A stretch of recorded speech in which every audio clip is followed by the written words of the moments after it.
What's up, guys? It's KB. Make sure you subscribe to the Underground Sports Philadelphia YouTube channel. Click the bell icon down below so you don't miss a single video from us. And thanks for tuning in to another video from Underground Sports Philadelphia. Now let's get into it. Philadelphia, baby, you're going to love it. Best sports fans in the world. Actually, the worst, but that's what makes them the best. What is going on, OTB Nation? Welcome into episode number 274 of the allegedly award-nominated, honorably mentioned, number 9 NCAA ranked, and breaking the fourth wall. We just did a 5-hour PLL College draft stream extravaganza outside the box podcast, the official lacrosse podcast on the Underground Sports Philadelphia podcast network. It's KB, it's Deej. We've got a loaded show to get into tonight. We are recording this a little bit earlier in the week than normal due to the NLL playoffs starting on Thursday. So we're getting this out earlier for you guys because we care.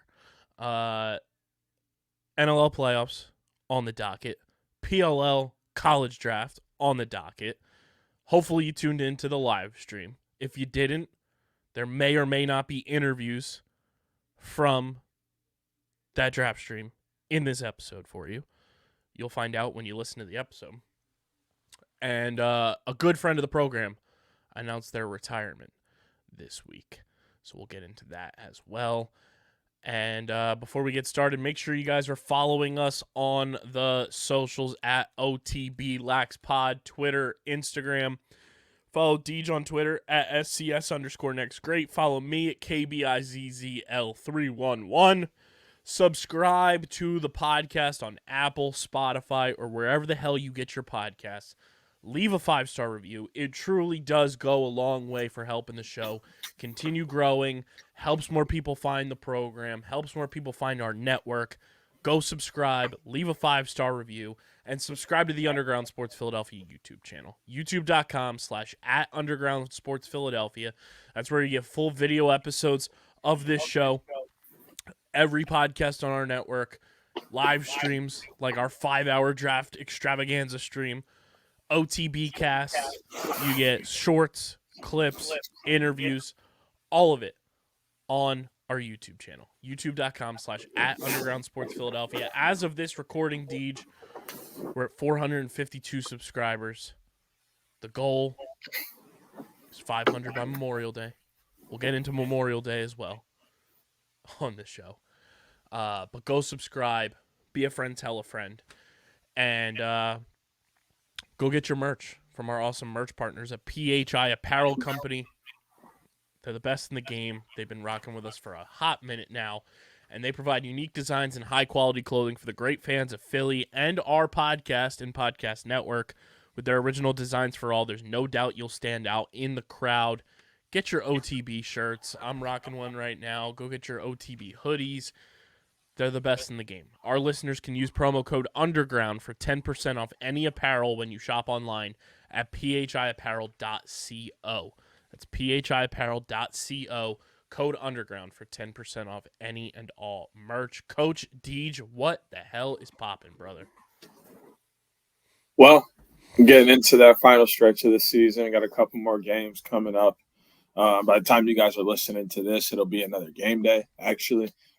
Thursday, taking on and I guess, as you guys have heard 1,000 times, my team is growing. But a lot of teams respect us and the efforts that we're making. So they'll give us some extra games against their JV, which a lot of times is freshmen, sophomores that don't get in a bunch.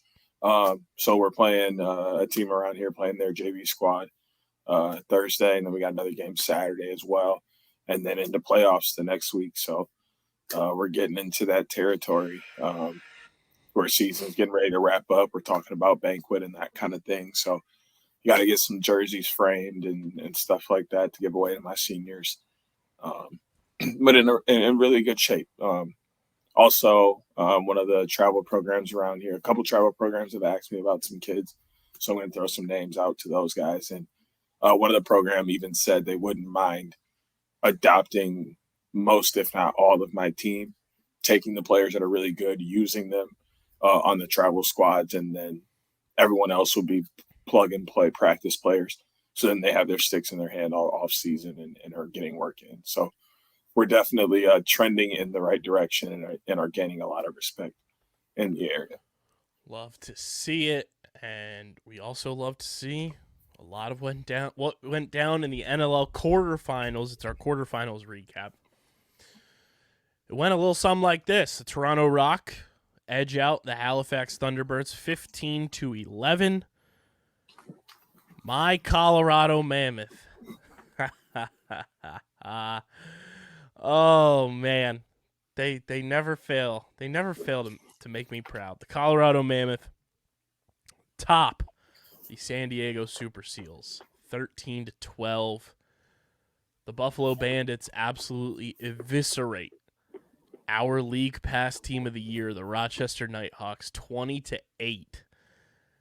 And the Calgary Roughnecks, the wagon, the grayscale wagon, top Panther City 12-9 to advance. We go 3-1 in our joint picks, as we had the same picks last week, Deej.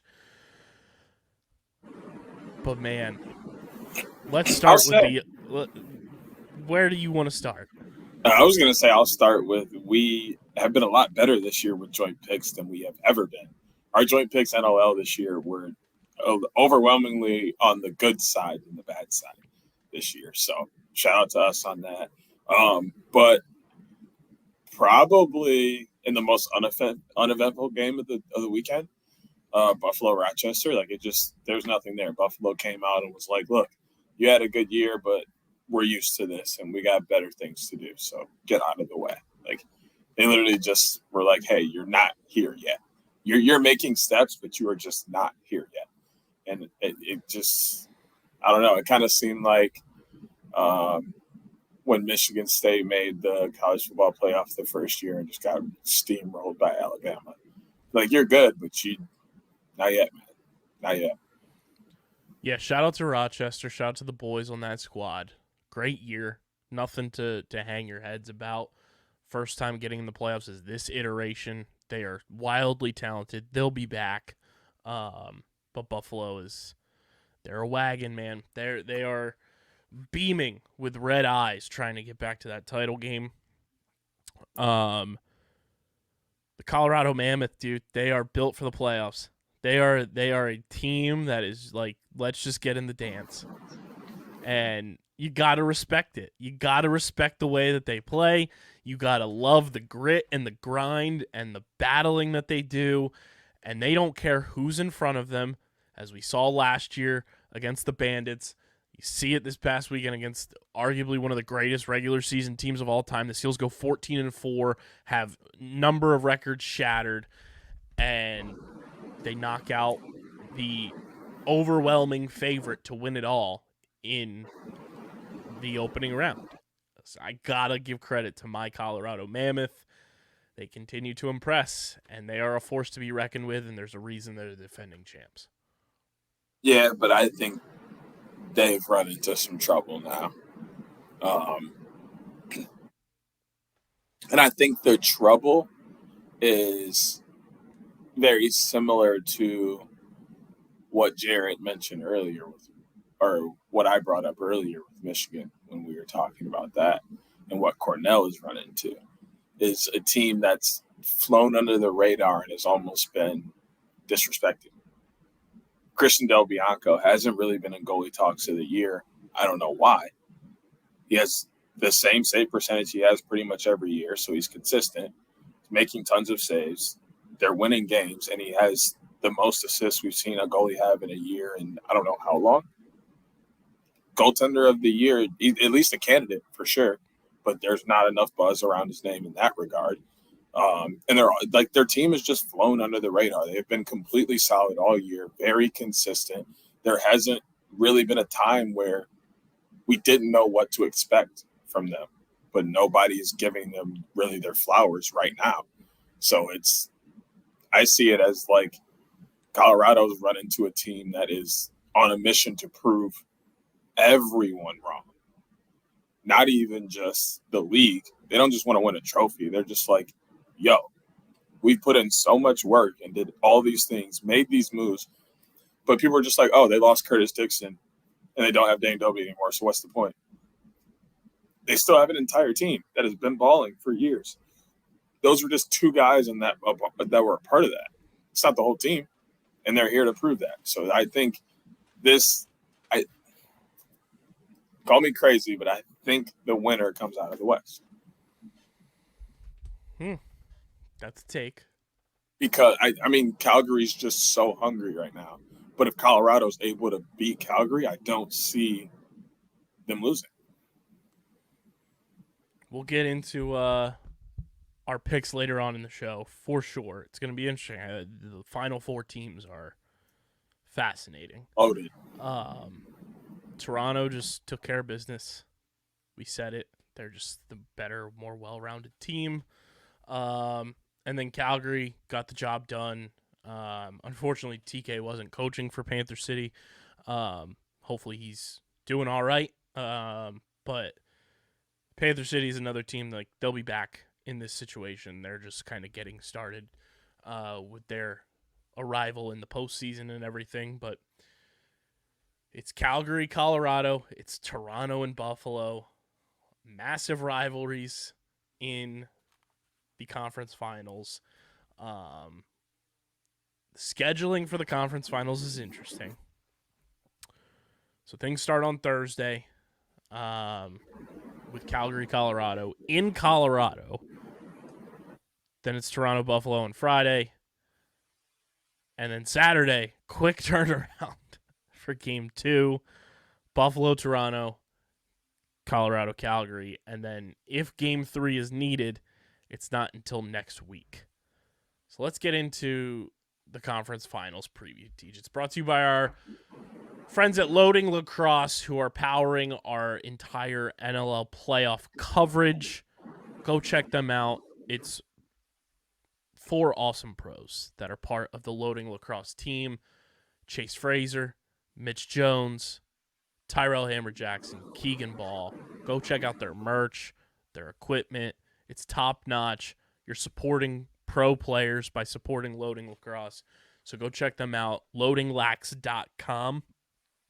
And be sure to follow them on Instagram as well. Follow the boys on all their social media platforms too.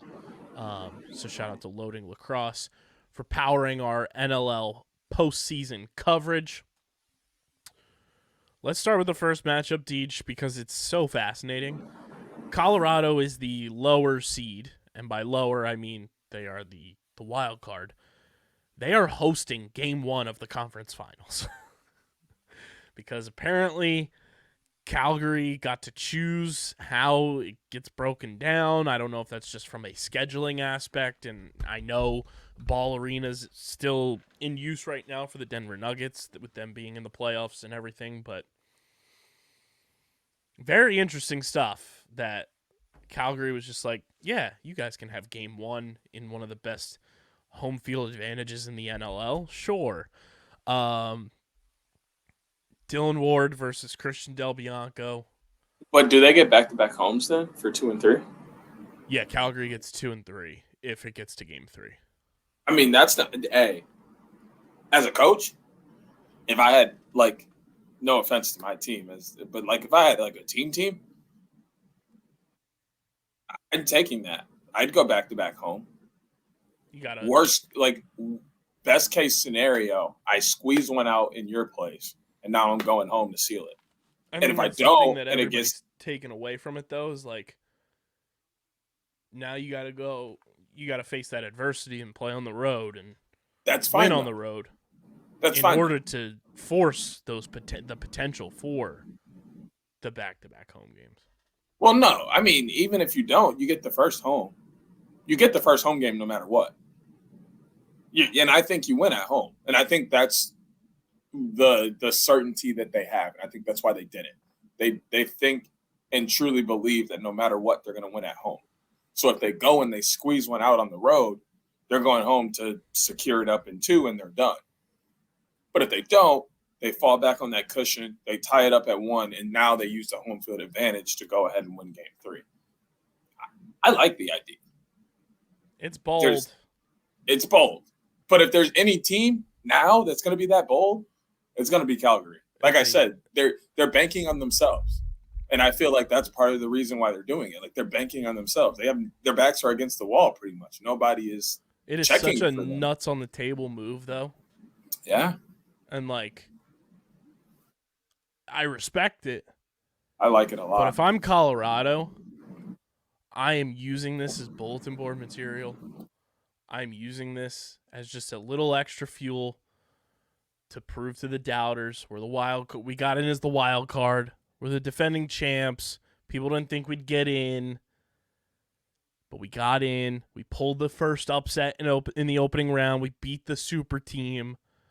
We have the momentum going in our favor, and now our next opponent is like, yeah, we'll come on the road and play you guys. I hope, like, from Colorado's aspect, I hope those fans are ready to go absolutely nuts for them, because this could potentially be your final home game that you get to see the Mammoth until December at the earliest. And I hope it's just absolute hell for them. Like, if you're a Colorado Mammoth fan, you should be going into this game ready to, like, wreak havoc and be the home field advantage that everybody knows you to be, and just be absolute menaces and cause it to be uncomfortable for Calgary coming into your home arena because they gifted you the opening game. And then the Mammoth, as a team, have to feed off of that and use that to build into their game and use that fan, backing behind them, even more fuel to their fire, and take control of, the series, and then they just have to win a game on the road. I that's what I'm hoping for, just from a pure theater standpoint of what the NLL playoffs can be. Colorado fans should go in there and give them hell. Make it a Thunderdome. I mean, I'm sure they will, but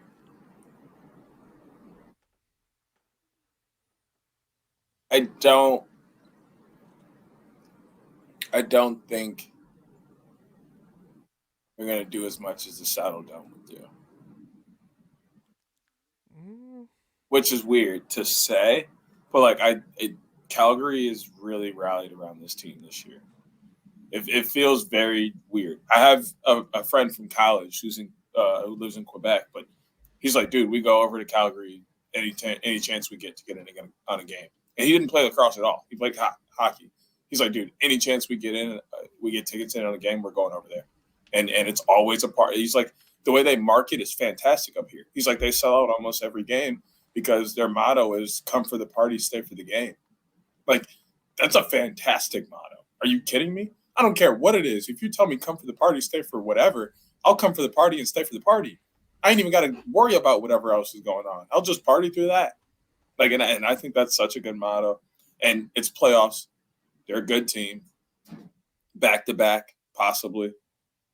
But, I mean, especially if they're able to squeeze one out on the road, like I mentioned, that fan base is going to come out game 2 like, yo, if we're fucking nuts right now, they're going to win and go to the conference, or they're going to go to the NLL championship. And then maybe we get a parade. Because when's the last time Calgary had a parade? The last time they won an NLL championship. Well, I don't know the last time. I don't know about the Canadian Football League team. I feel like I doubt it. You can check that, but I don't think so. Let's see.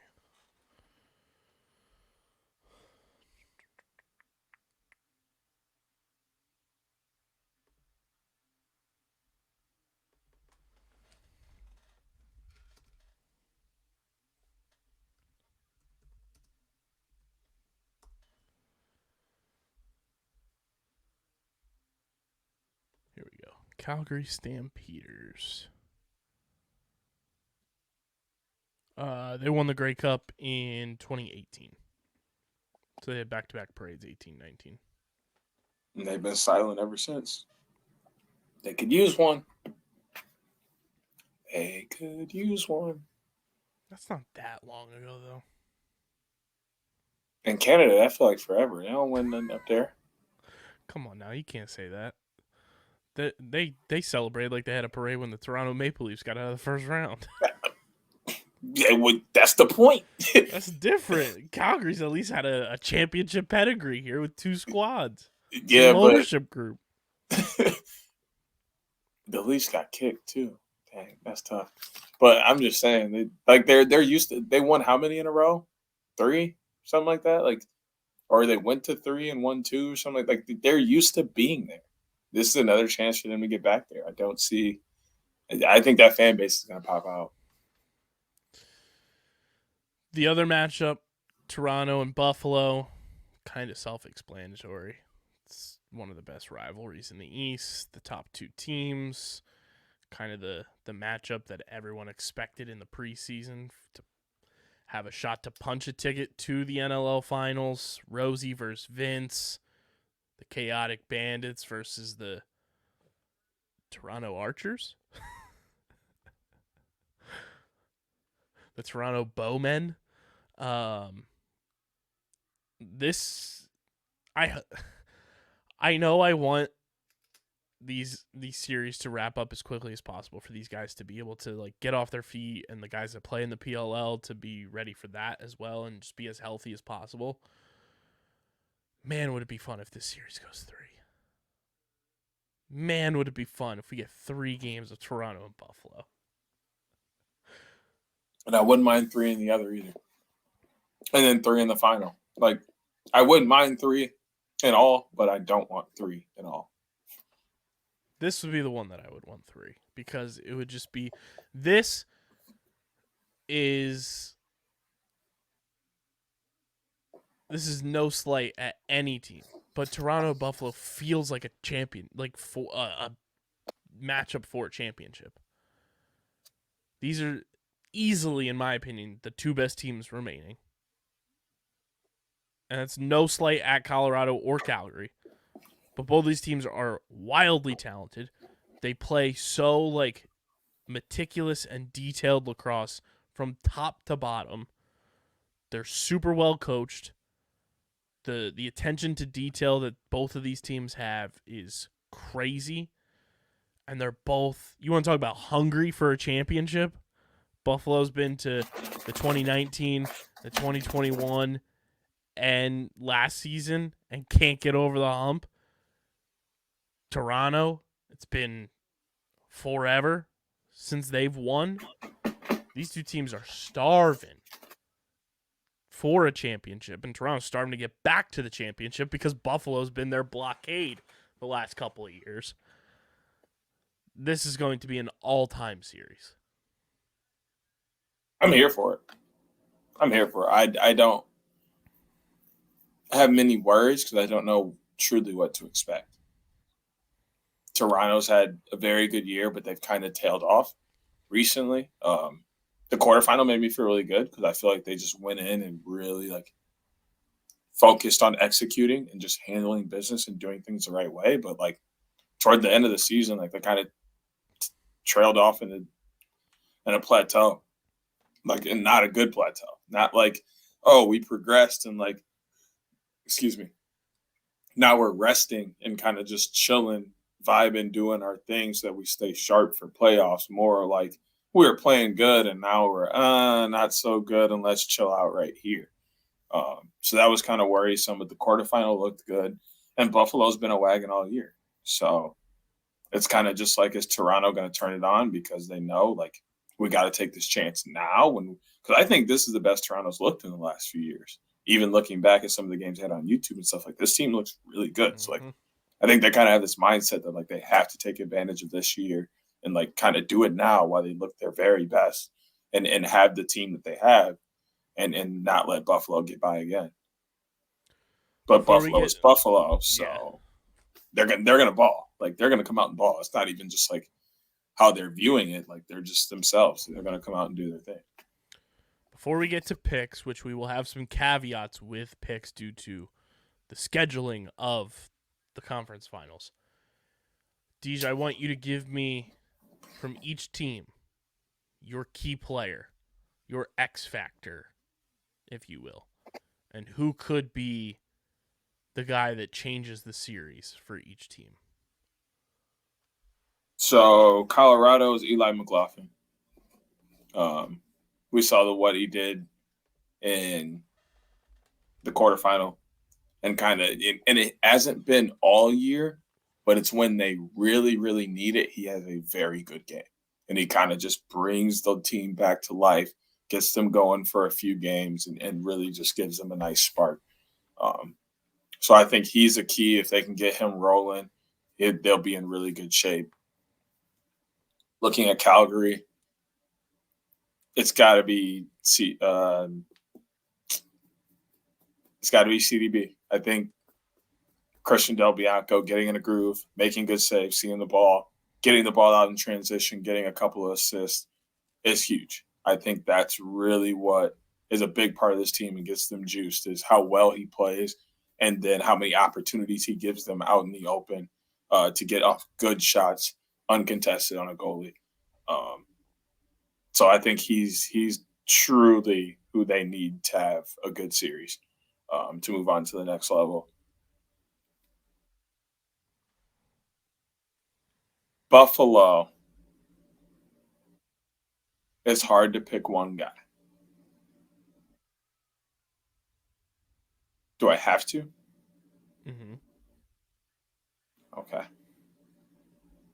Because I really wanted to pick a unit of guys. I legitimately just wanted to pick their entire transition unit. But I'll go Ian. I think him playing, and it's going to be more about his defensive play.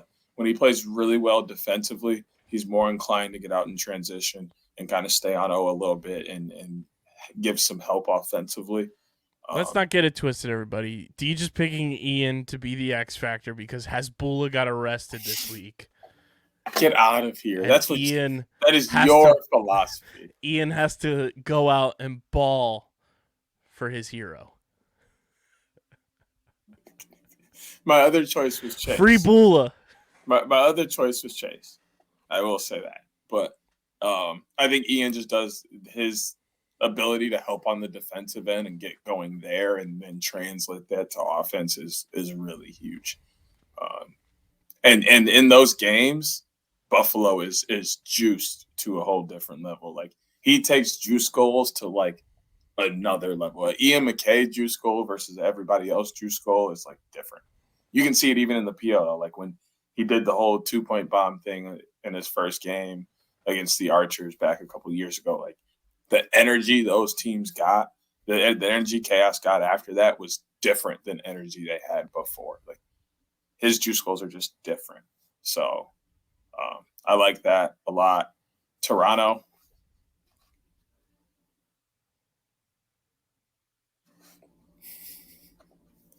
No bias whatsoever. TD. I think looking at the teams that are left, none of them have a face-off guy. Like a guy that is a face-off man in the field game and like takes face-offs. He needs to take advantage of that and give Toronto possession. Because Buffalo uses like Chase and is Max playing? That's what I was looking up. For some reason, I feel like I've been seeing Chase there at the stripe a lot for Buffalo.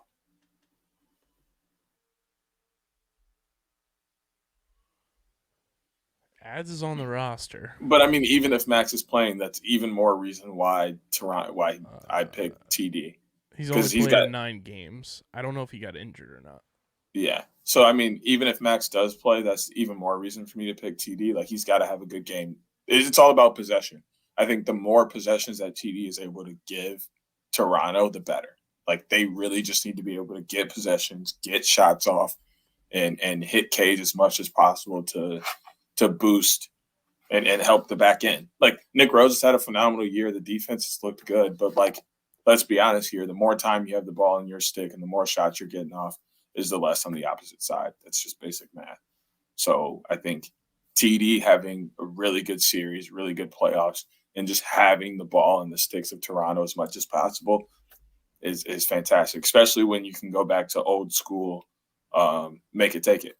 You know, they score, TD goes to the face off, wins it again, they get it back, they score. Like if they can just do that over and over, why not? I'll give my X factors as well. For Colorado, it's going to be Zed Williams. We saw him step up in a big way last year when guys were out. Guys are healthy now. I want to see more and more and more from Zed. We've seen those moments from him this year. I want to see like the Zed Williams game. I want it to be that moment where Zed finally has like that signature game when everybody's healthy and goes out and proves why he's one of the best players on the planet. So I'm going to go Zed. I'm going to go from Calgary.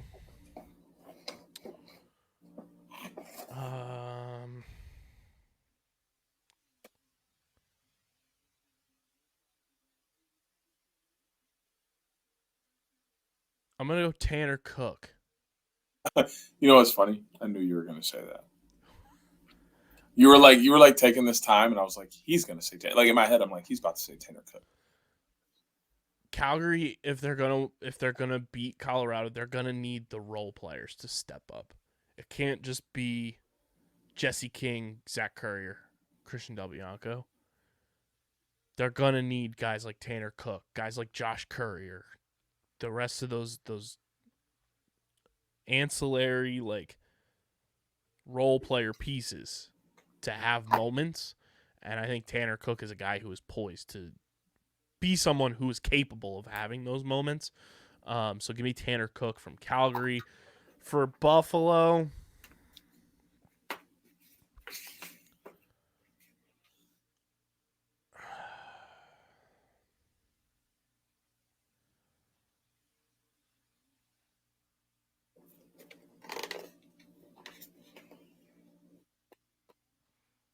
Chris Kluche.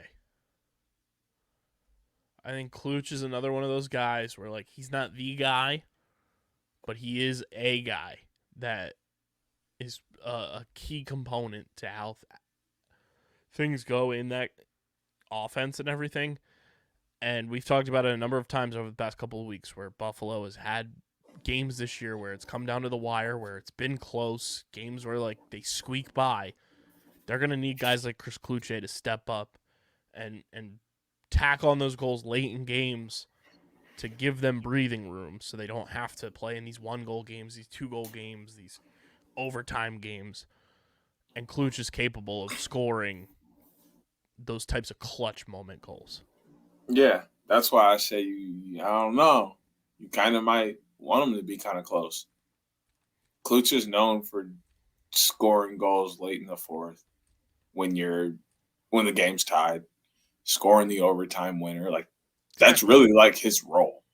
So you kind of want it to be the 1 goal. But I see what you're saying. He could still because be they're that guy susceptible to those types of games. Like you're gonna need that guy. Absolutely. And from Toronto, I'm torn between 2 guys. I'm trying to think of who I want to go with. I'm gonna go the veteran. I'm gonna go Corey Small. Corey's one of the most lethal lefty power play goal scorers in the entire league. He's been unbelievable this year for Toronto. He's fit into that system like the perfect puzzle piece. He feels like he was one of the missing puzzle pieces for their success. And if they're going to go in and beat Buffalo in Banditland this week, they're going to need somebody like Corey Small to step up if there are those power play opportunities. They're going to need a sniper of a left-handed shooter like Corey Small to go and get those goals, to kind of go pound for pound with the shooters that Buffalo has. So I'm going to go with Corey Small as my X factor from the Toronto Rock. Which, Deej, that brings us to the Pick Pond, and we have some rules here for this week at the Pick Pond as we head into the conference finals picks. Powered by our friends over at Trophy Smack. Guys, there's no better way to upgrade your fantasy smack talk than with our pals over at Trophy Smack. They've got trophies, belts, rings, metal wall art. They do all the custom engravings. They've got last place trophies to troll your last place losers. My fantasy football league just upgraded our fantasy smack talk with Trophy Smack going into this year. The trophy looks gorgeous. Hopefully I win my league so I can get my hands on it. You guys can do the same thing by going to trophysmack.com/underground and upgrade your fantasy smack talk today. That's trophysmack.com/underground. Go support our homies. Link in the description on YouTube and in the show notes on audio. Here are the rules for conference final week due to the back-to-backness of the games. Deej and I are going to give picks for the first two games of each series right here on the pod. After game ones happen on Thursday and Friday, Deej and I are given the right to assess, analyze, and adapt AAA, no free shoutouts. If any of our picks change for game 2, for either game, we will have an emergency clipped video put out on social. An updated pick roster graphic will follow for game 2. And whatever pick, if there's no video, you don't have to worry. If there is a video, the official pick for game 2 is from the video. So you will hear picks on this pod right now for games 1 and 2. If you see videos on our social media at OTB LaxPod, Twitter and Instagram, you will know that the video that gets posted is the official pick that will count towards our records. So, Deej, without any further ado, game 1 between Calgary and Colorado. In Colorado, the Loud House for game 1, Thursday, 9:30 p.m. Eastern Time. How you see this one playing?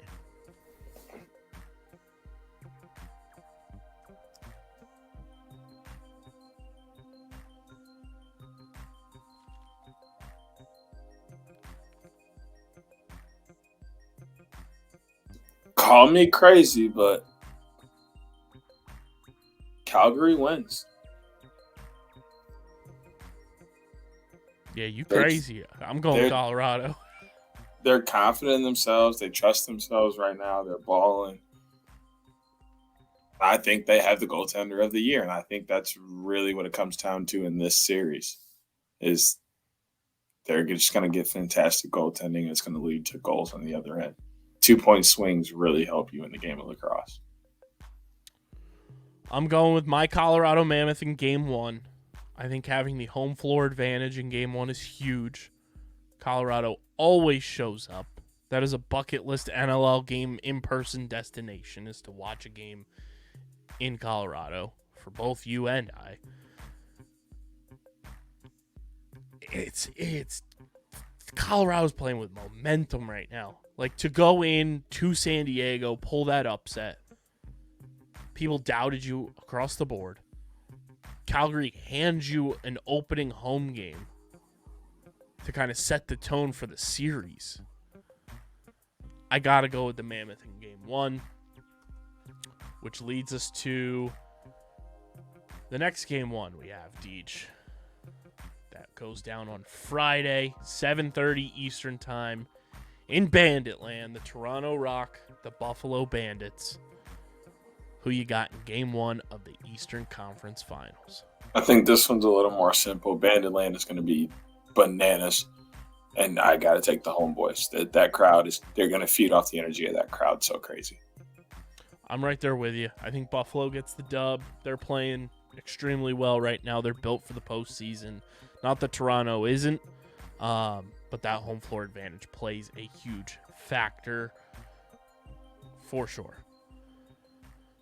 To game 2, happening on Saturday, both on Saturday, 7 p.m. Eastern time in Toronto. Who you got in game 2 of the Eastern Conference Finals? I think home field plays a huge factor in this one as well. I think Toronto takes this one home, and then we're going to see a game 3. I agree. I'm going Toronto as well. They'll get back at it. They play super well at home. And I think, when you're playing on the brink of elimination, you're going to play a little bit more intense. So give me Toronto to get the dub. We go to Calgary, 9:30 p.m. Eastern time. Game 2 of the Western Conference Finals. I think home floor advantage plays a factor in this game for sure. I think Calgary gets the dub in game 2, forces game 3, and then we go game 3s across the board. Yeah, we are on the same path, except I think it's 2-0 with Calgary, and they get a little extra rest. I think they're on a complete mission, and like I mentioned, I think they have goaltender of the year, so that's huge. So if there is a game 3 for any of these, that will come next week. But this is what the picks look like as of right now. Like we mentioned, if there's any changes, videos will be made. Game 1, Western Conference Finals, I've got Colorado. Deej has Calgary. We both have Buffalo in the Eastern Conference Finals, Game 1. Game 2, we both have Toronto in the Eastern Conference Finals. We both have Calgary in the Western Conference Finals. Deej has Calgary advancing to the NLL Finals out of the West. We have Game 3 in the East to break down next week. But those are your conference finals, Games 1 and 2, asterisk, picks of the week, powered by Trophy Smack. Deej, we just did a 5-hour stream breaking down every single pick from the PLL College Draft. It's brought to you by our friends over at Kenwood Beer, the official beer of Underground Sports Philadelphia. They're doing a little rebranding, Deej. I don't know if you peeped their tweet. New logo coming soon. Same Kenny, though. And they are the number 1 light beer in the Philadelphia area. It's 4.1% ABV, 127 calories, 10 grams of carbs. It's light body, light calories, plenty of flavor. You can go to kenwoodbeer.com, use the Kenny tracker to see who has Kenwood beer on tap in the Philadelphia area. You can get it at your local Philadelphia area liquor store. And if you're in Eastern Pennsylvania, your local Whole Foods. Light body, light calories. Must be 21 or older to do so. And, of course, please drink responsibly. Deej, another college draft in the PLL has come and gone. We broke down every single pick with some of our friends of the program, Hutton Jackson, Greg Gorenlian, Jared Newman, and then we were joined by Andy Towers and Nat St. Laurent after the draft. The college draft was wild. Apparently defense wins championships in 2023 in the PLL. And didn't somebody say that, like, I don't know, like forever ago? I think it's fair to say that defense has won or helped win championships every year of the PLL, to be fair. You look at every single champion and look at their defensive squad, and good night.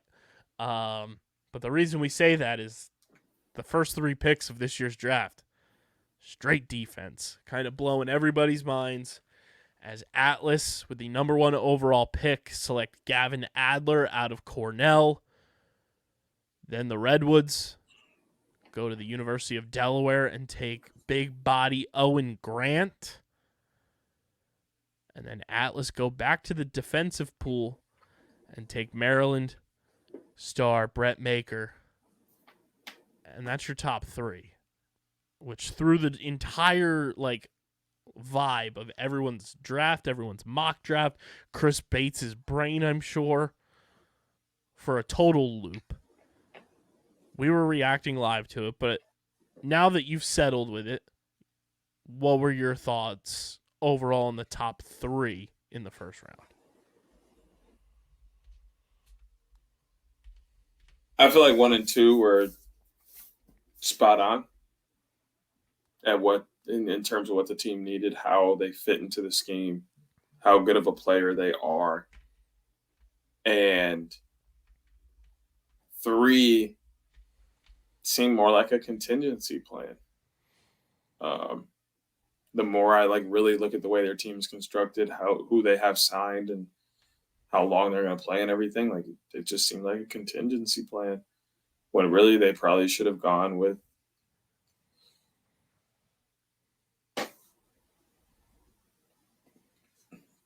face-off depth. I think they're a team that kind of slips in that regard as well. You have Trevor Baptiste, but if he, God forbid, gets hurt, his team finally does well in NLL and is going far in the playoffs. Team USA. Who is taking their face-offs if he's not there? And I think they just dropped the ball. Brett Maker wasn't a bad pick, just contingency. They're either going to trade him or he's, in my opinion, not going to play. You don't draft Gavin Adler at 1 if he's not going to play. You still have Tucker Durkin, Michael Rexroad, K. Van Rapperhorst, Craig Chick, and Kobe Smith. Plus, I feel like I'm missing someone as well. That's everybody. Yeah, but and now you just put 2 more stud poles on that list. That's 7 guys, 8 guys.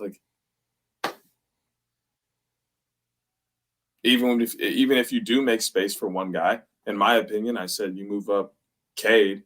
He runs the 1 LSM, and then right behind him is Kobe Smith at 2. And then you play Gavin Adler down with Tucker Durkin and Michael Rexroad, but that still leaves Brett Maker and Craig Chick just chilling on the bench. Or just on the practice roster, the reserve roster, or the active. One of them makes the active roster, but he's a fill-in, doesn't play much. The second poll for them was a head-scratcher for me, personally. Maybe I shouldn't say maybe. That's the reason I'm not the coach. I probably don't know what I'm doing. So maybe I should shut up about it, but it just, in my brain, it doesn't make sense. I would have gone with probably, not necessarily in the first round, but maybe you just go ahead and pick up Dordovic or anybody else that you had picked up later in the draft, and you go and pick up that face-off guy later. You don't necessarily have to pick him up in the 3rd round or with the 3rd pick in the 1st round. There are plenty of guys who went. 5 of them ended up going. So I personally love the pick because you now have your defensive core for this team in place for the next, you want to say, 5 to 7 years. I think he's going to end up getting traded. I don't think he's going to remain. Well, I'm saying this from a standpoint. I'm saying this all from a standpoint of just these guys are staying on the roster. Tucker Durkin's 32 years old. You don't know how many more years he anticipates on playing. He's how many years old? He's 32. Tucker Durkin. Mm-hmm. Okay. I don't know why I heard Dordovic. I'm like, no. There's no way that man is 32. No. Tucker Durkin. He's 32. You don't know how many more years he anticipates playing. You have Cade Van Rapphorst. You have Michael Rexroad. Both still very young in their prime. Adding Gavin Adler into the mix. Then you add Brett Maker into the mix. Those 4 guys right there, along with Kobe Smith, Craig Chick. That's your defensive core. I think any team in the PLL, if you could say those guys are your core for the next 5 to 7 years, damn near every coach, if not every coach, is signing the dotted line yes, I want to do this. I think it's a smart move.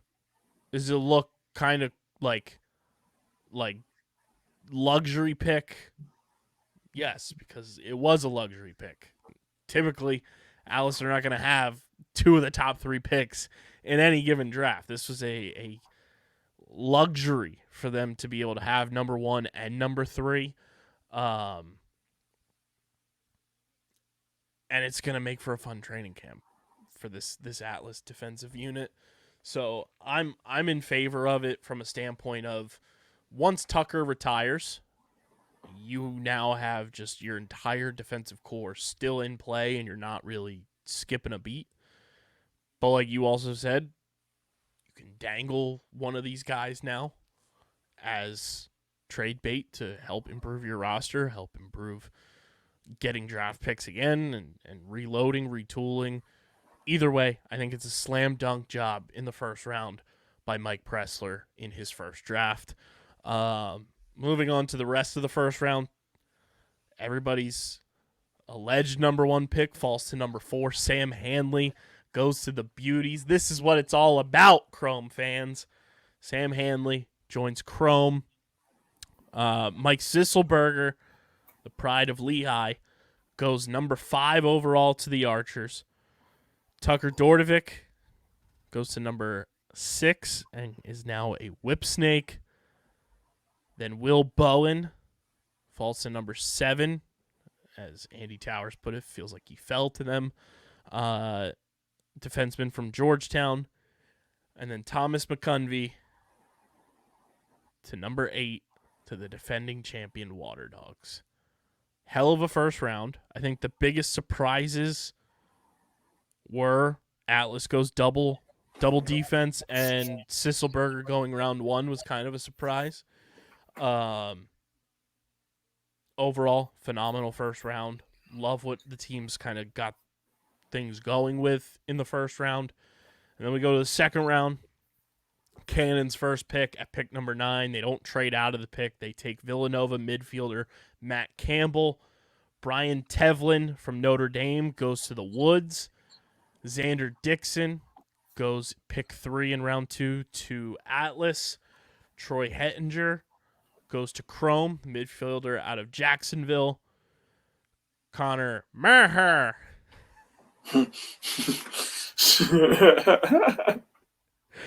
short stick DVD out of North Carolina goes to the Archers. The Whips take their Joe Nardella plug and play. Petey LaSala from Virginia. He goes pick 6 in round 2. Chaos take Brian Minikis and continue loading up on Georgetown products. Shout out to Jack Rowlett with pick 7. And then Alex Mazzone from Johns Hopkins goes with the final pick in round 2. Then Chaos with one of their luxury picks. They go Ty Kurtz to kick off round 3 from Delaware. Cole Kirst goes to the Redwoods with pick number 2 in round 3. Peyton Rosanka from Loyola, Maryland, short stick D midi, goes to the Atlas. They now have 4 of the 10 short stick D middies, DJ. Our friend Joe Keegan tweeted this, that tried out for Team USA. Yeah, I saw that tweet earlier. That's actually kind of crazy. Like, that's going to be a very hard unit to score on. And to know that they can dress 2 guys that are at the same level at all times, maybe a third. If anybody gets hurt, it's legitimately just the next guy up. Pick 20, kind of a steal. The Beauties get their plug and play for Brendan Nickturn while he is out on military oblos. Jack Myers from Ohio State. Then pick 21, Archers go short stick D midi from Penn with potential all-name team candidate Piper Bond. The name's Bond. Piper Bond. Then DJ steal of the draft at pick number 22, midfielder from Duke University, Garrett Ledman, goes to the Whip Snakes. Deej, the floor is yours. I'll let you cry. I'll let you mourn. I'll let you be in your feels about one of your favorite players going to your arch rival Whips. You know, I don't even think I'm in my feelings really anymore about it. I had the initial shock, the initial anger, the initial disappointment, the initial like, man, this is just not fair. But realistically, looking at it, I should have known that's where he was going to go. Like, everybody else was just worried about other stuff. And he's just that kind of guy. Like, I'm trying to think of, because they did this a couple years ago. Well, they took Jacoboyce and they took Yes, Jackson Reed. when they took Jacoboyce, I really wanted the Woods to take Jacoboyce because of just his play style. But realistically, his play style fit the Whips. And then they took him. Like, Garrett Ledman is a Whips kind of guy. He is. Like, I'm not even going to lie about it. He's a Whips kind of guy. I just liked his two-way abilities, and I really wanted him to be kind of that guy the Woods took and saw how good a legitimate two-way guy could be and kind of make that transition for them. But like Coach mentioned earlier, Nakai doesn't really get a lot of love earlier on the stream. So, Nakai doesn't get a lot of love. That's a guy who's legitimizing that two-way role. I just think Garrett Ledman would have helped alongside him, especially having that Duke connection. They played together for a couple of years and just, playing in that same system. I think that's because, even though Ledman just started midfield this year, the system I would doubt isn't too different from when Nakai was there. So there's really just that point and why I wanted him not in a Whip Snakes jersey, but realistically, I don't know where else he would have gone. And he's going to be more than fantastic because he's walking right into a handmade role for him. Then Chaos, make your day. They take Michigan man, face-off athlete, and little brother to our guy Jack Rowlett, Nick Rowlett, with pick number 23. Get their face-off guy to go toe-to-toe with Max Adler. And then with the final pick in the third round, my favorite pick of the Steel-esque picks, adding to the Water Dogs defensive unit, Chris Fake from the University of Notre Dame. Shout out to Coach Lou Holtz. I'm sure he loved the pick of Chris Fake, but he's just real. Chris Fake, he's the realest, DJ. He went to the University of Notre Dame, but we only produce real products there. I love this pick for the Dogs. I think that was, like, for him to fall in the lap of Andy Copeland and add that to the Ben Randalls, the Eli Gobrechts, the Liam Burns, like, that's a great pick there and a phenomenal, almost, steal the draft type candidate there. Then we go to round 4. Cannon's second pick. They take a broadcaster's nightmare for when the Cannons and Archers play each other. High point defenseman Grant Amen. Yeah, that one's going to be fun. Oh, man. I already feel terrible for all the broadcasters when that happens. Then we go with the Woods' final pick. They take the pride of South Jersey from Mount Laurel, St. Joe's very own, pick 26, face-off athlete, Zach Cole. Shout out to the kid, repping South Jersey. Love it. As prideful as Deej is with Michigan, I am prideful about any athlete that makes it out of the South Jersey area. And to know that Zach Cole is now a member of the Woods is huge. I love Nat St. Laurent's explanation for the pick as well. Zach Cole is a dog. And like Greg mentioned, his stock dropped a little bit just because they weren't sure on his hand speed, I'm pretty sure is what he said. So hopefully that's something that, in training camp he can work with TD. He can work on getting adjusted and be that guy and be a very solid backup to our guy TD. Then Atlas go back to the attack well, as they have him listed as an attackman. He was listed as a midfielder in mock drafts. Kyle Long from Maryland at pick 27, Springfield, Pennsylvania's own. Shout out to Delco. Kyle Long, now a member of Atlas. Then we go D3, Deej. D3 represent pick 28 from Salisbury. All-name team candidate, for sure. Attackman Cross Ferrara. I love the name. I love the team for the name. I think it's a great pick for the Chrome.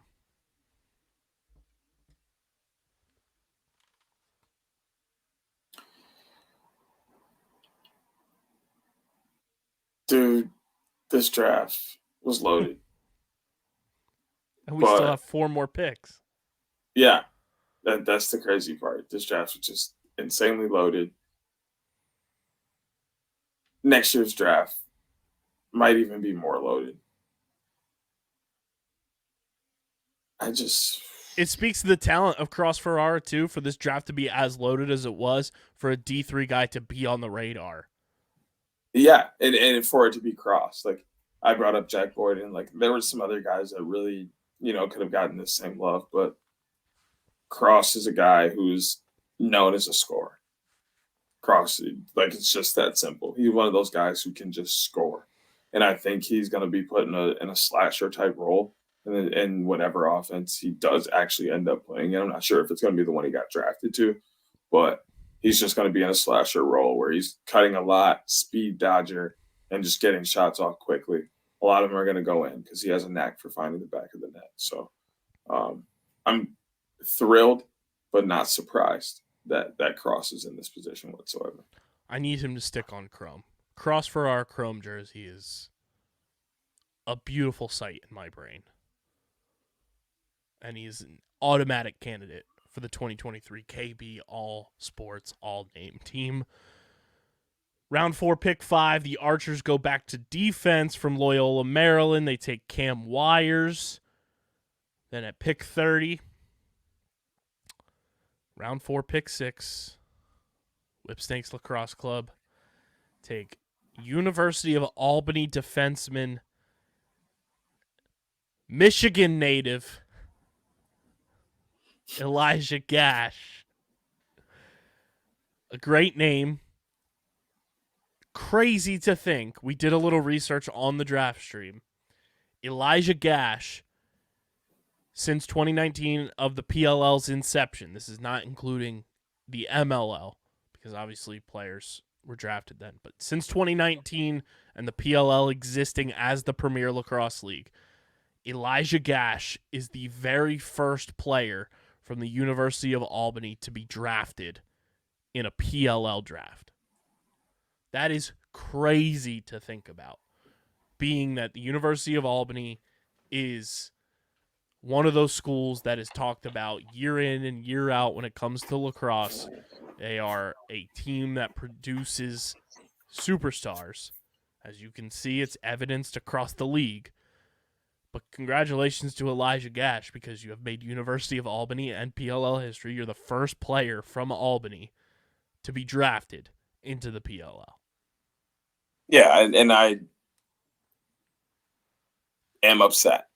A little, just a little bit. Like, congratulations. Like, it's a huge thing. Like, and I think he's going to start something for Albany again. Like, they're kind of one of those programs that once they get eyes on them again, a lot of good guys are coming out of there. Like, they always get really solid guys just because of who they are.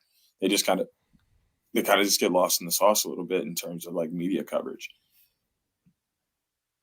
So I think this is huge for Albany, but huge for him too. He's stepping into a space where he's learning from one of the best, 4-time LSM of the year in PLL. Like, and he's a very similar player to him. So, like I said on stream, I was like, I just don't get it. How do they get to have another Michael Earhart before Michael Earhart is done playing? Like, that's not And fair. he also just gets to learn from that entire defense, too. Like, to learn from the Matt Dunns, the Bryce Youngs, Tim Muller. Like, you're learning from a core defense that won the first 2 championships in the league history, and getting to be under their wings is just bonkos. Yeah, I love this pick for the Whips. Yeah, he's definitely in a good space for himself, and he's going to be beneficial as well. I think he finally offers a competition also for Colin Squires and forcing him to get better and play in that role behind Earhart. But now they're also set for the future. Mm-hmm. Now you have another backup for when Earhart is done playing. You got, Elijah Gash and Colin Squires there at LSM.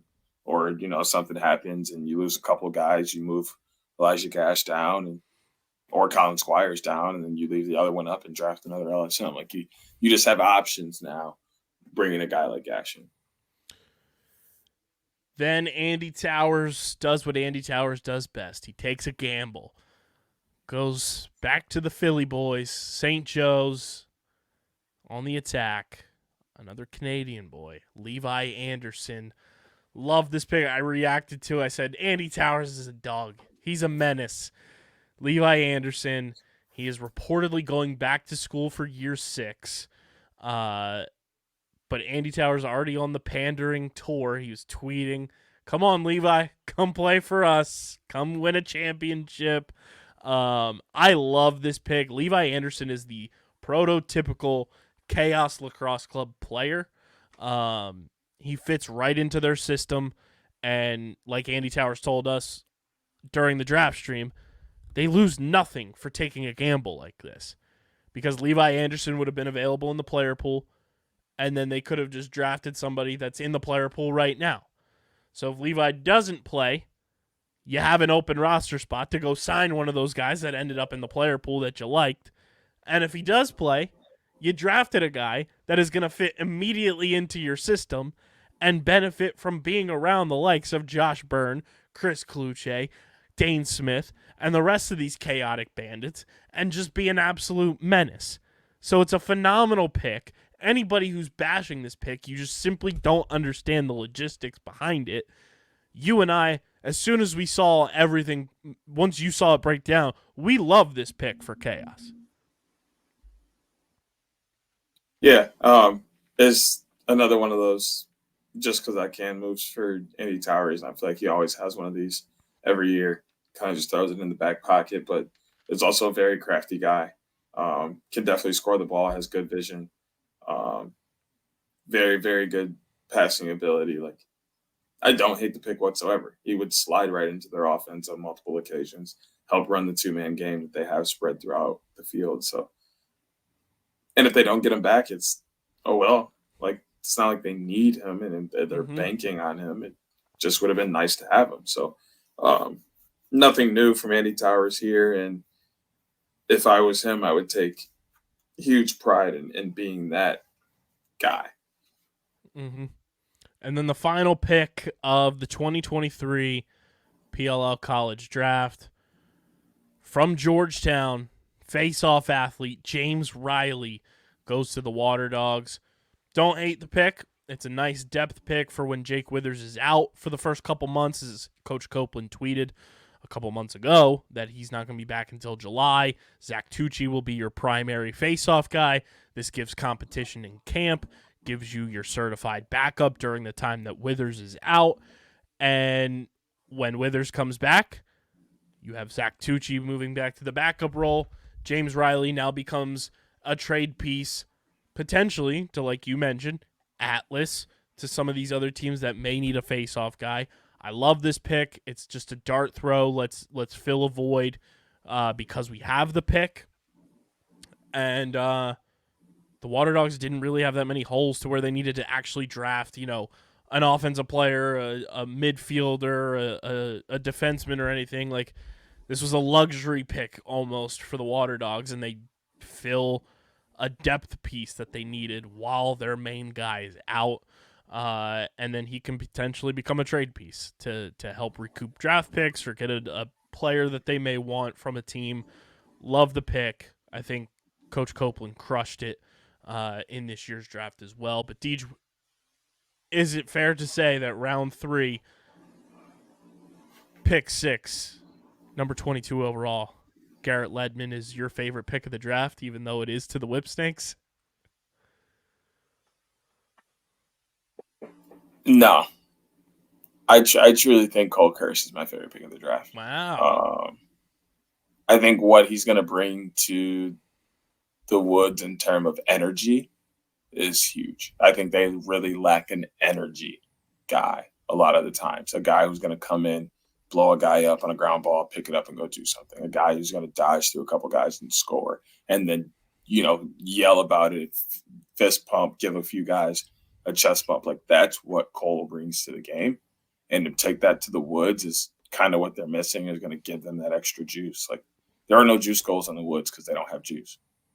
You know what I'm saying? Like, not that they don't have it personally, and like it can't be done. There's just no one who provides that spark, and Cole does that. So I think that's truly my favorite pick of the draft. I think my favorite, I mentioned it earlier, it's the Water Dogs at pick 24, getting Chris Fake in the third round to just add to that defense. It's such a great pick. It flew under the radar. People were wondering when Chris Fake was going to get taken. I think during the stream we said he could be a second-round pick, and for him to fall all the way to the final pick of the third round to the defending champs, no less, Coach Copeland has to be stoked to have a guy of Chris Fake's caliber now on this defensive arsenal for them. I love this pick for them. I think it's a fantastic spot for Chris Fake to kind of learn and grow and not be thrown in that stereotype, oh, I'm a Notre Dame guy, I'm going to the Woods. I think him getting to learn from Liam Burns, Eli Gobrecht, Ben Randall, and the rest of those boys on that Water Dogs defense who now have a championship pedigree is huge for him, and he's going to be able to take in so much. And don't be surprised when you see Chris Fake on game days. Like, he's going to play. He's got the talent to play, and I'm intrigued to see how Coach Copeland and his staff use Chris Fake, but I love the pick there. The value is just, it's infinite. Yeah, I mean, I wanted him on the Woods, not because, he went to Notre Dame, but just because he's a really good cover guy.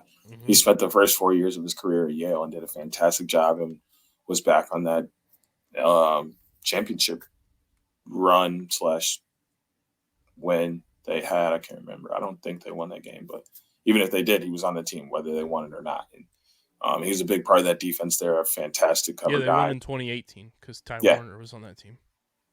Yep. And he was a fantastic guy. Balled out, absolutely.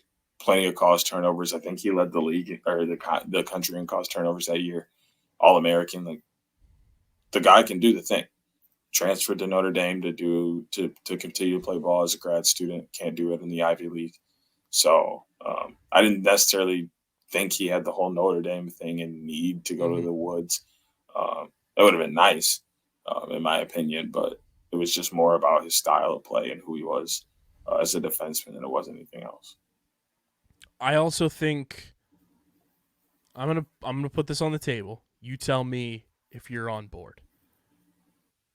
Outside the Box podcast is an official Cross Ferrara Stan podcast. Yes. I'm here for it. He's officially, unofficially, he'll officially become one of our guys when he comes on the pod. But he's officially, unofficially one of our guys. Cross Ferrara. Shout out. Shout out to the D3 boys. Let us know your favorite pick, your thoughts on the draft overall in the YouTube comment section. Tweet it at us. Leave it in an Apple Podcast review as well. We want to hear your guys' thoughts on the draft. And be sure to go watch the draft stream. There's 5 hours of content in one night, including amazing guests, along with myself and Deej. Go watch the draft stream on replay.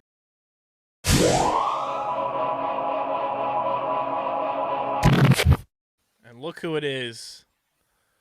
The star of tonight's draft, the one and only head coach and general manager of the Chaos Lacrosse Club, Andy Towers. Welcome back to the program. Coach, congrats on a draft. We had Jared Newman on for the first half of the draft. He said that you did a decent job tonight. That was before the back half of the draft. We both think you did an exceptional job, but he said we had to temper your hype so that you didn't Falcon punch James across your kitchen. Well, Jared's the man. Jared just wants to win another championship, and I think anybody that wants to see us win a championship is going to be happy with the draft. We are elated with the way that it worked out. So take us through, as you see the board go the way that it did early on. Yep. What was kind of going through your head as you see all these defensemen going off? 1, 2, 3. Was it one of those moments where it was like, okay, we got to go get our defenseman and make this happen now? Well, losing Matt Reese to the Cannons in the offseason, we ended up with 6 Poles on our roster with Jared and Jack Rowlett. And Johnny Sert's coming back this year. We got Brett Kennedy and CJ and Troy. And so we knew we needed another defenseman, and we were planning on getting that guy, but we weren't planning on seeing Will Bowen available to us at 7.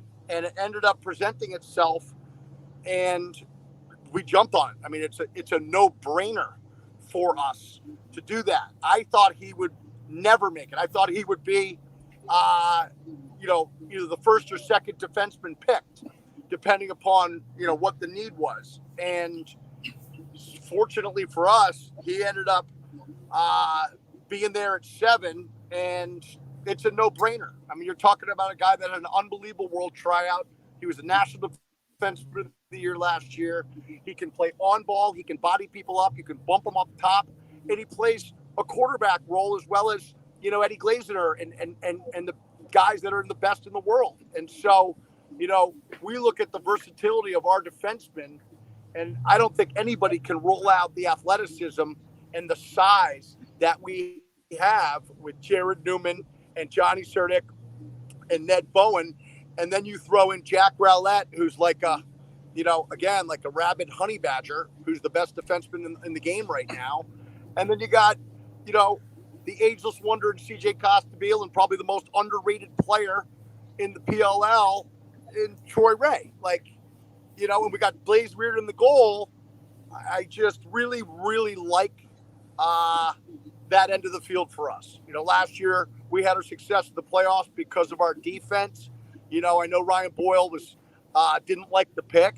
To be honest with you, I think the pick is an absolute no-brainer, and I was glad to see that Clark saw it the same way that we saw it. It was a no-brainer decision for us. We were shocked he was still available. We certainly were not going to waste that opportunity. Yeah, Jared FaceTimed Jack when you guys made that pick and told Jack that he needs to grow a couple inches because he's the shortest defenseman on the roster now. Yeah, I mean, compete level's not going to be a problem for those guys. That's for sure.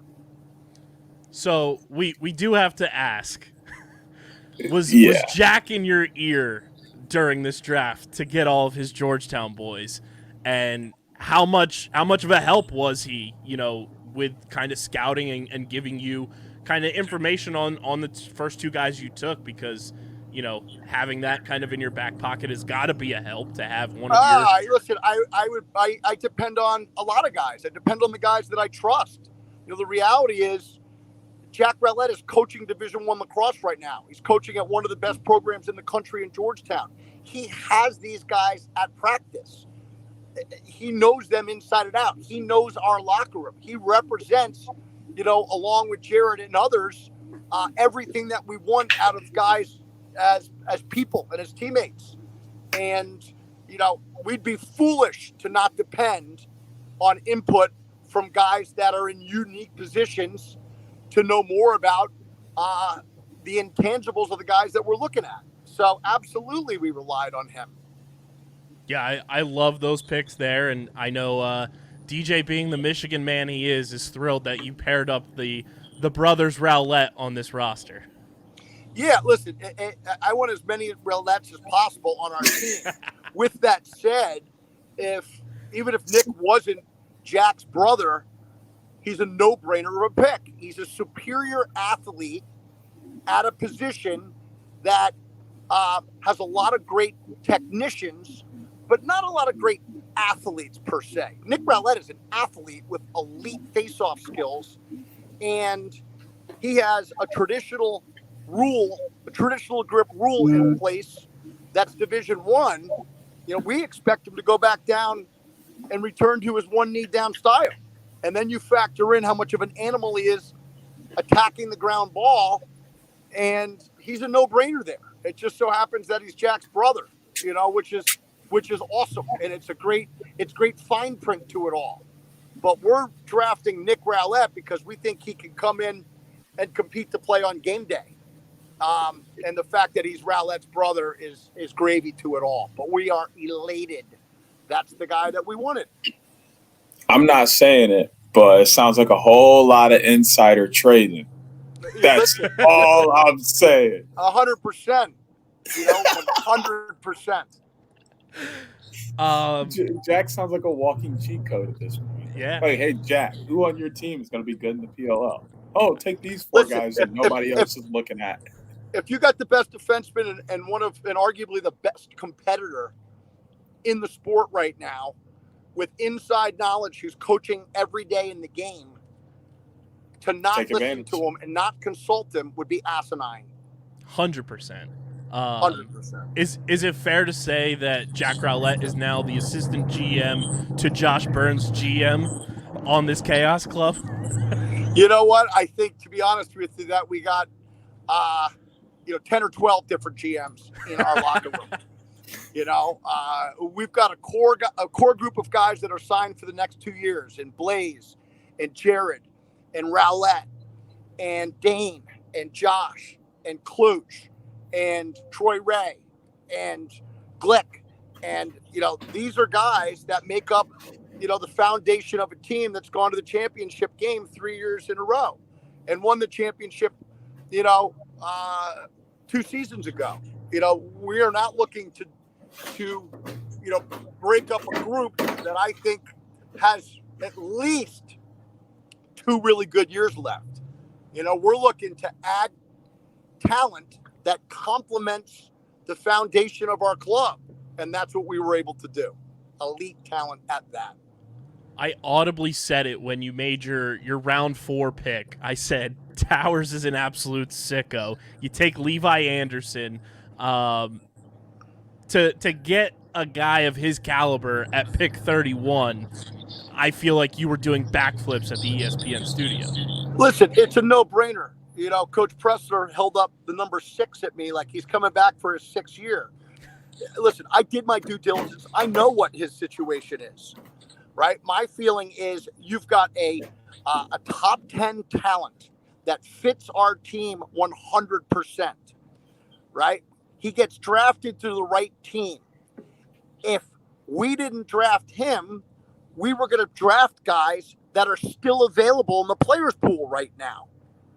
So why not take a runner on a guy that might decide, you know what, I was planning on coming back for a 6th year, but I got drafted by a team full of guys that play the same style as me, and I've been in college for 5 years. I might decide that I want to go play in the PLL this summer. Mm-hmm. It might just be tantalizing enough for him to come out and get paid to play. He's played college lacrosse for 5 years or whatever it is, with all of that stuff, on the chance that he doesn't come out. What did we lose? All we lost was nothing, because the access to everybody we would have picked in his space is still available to us. They didn't get picked.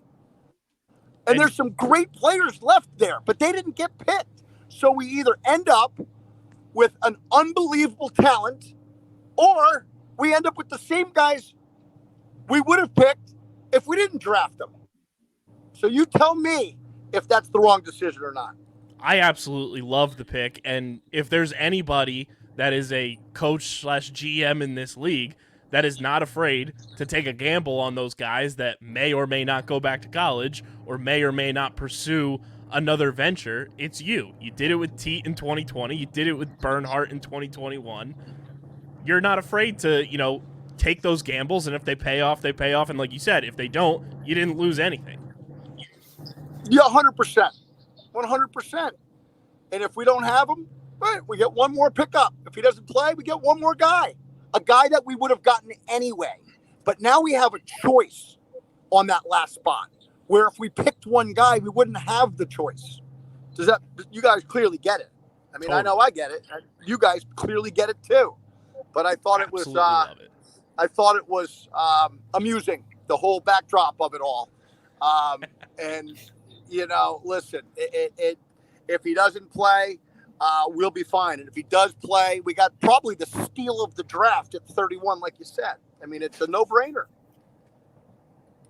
I personally believe Garrett Ledman was the steal of the draft going to the Whipsnakes. How do you feel about that pick from Stags and how it? I thought it was a great pick. You know, we had him. We had him on our list, and I think he's going to be a great player in the league.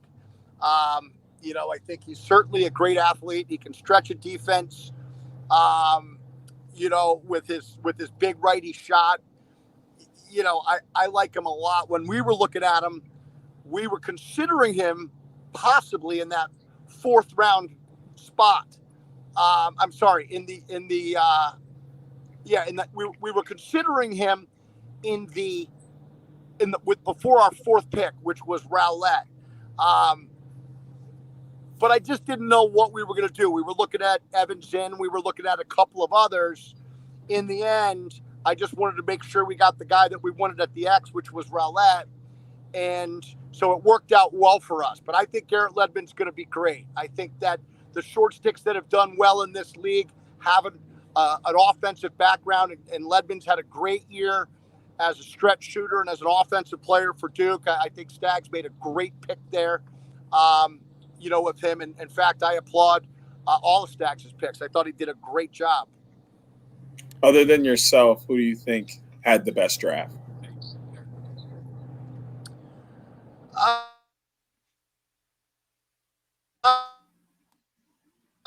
To that question, you're really looking at are specifics to each team, right? I feel like I wouldn't be in a position to say a responsible answer because I just can't speak to specific needs about all of the other 7 teams.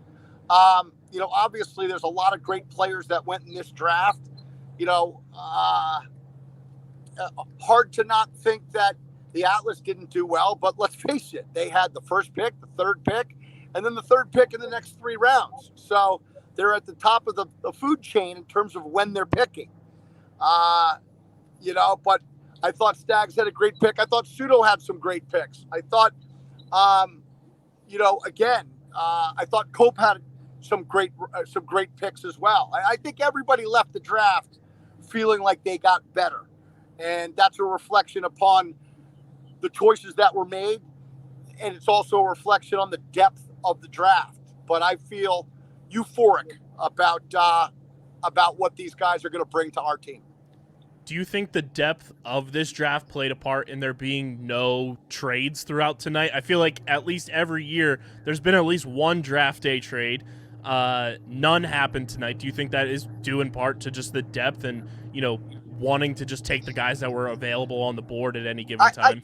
I think that's spot on, KB. You know, the only thing I would add to that is that, you know, here we go. We're entering season 5 and, you know, these rosters are getting harder and harder for rookies to make.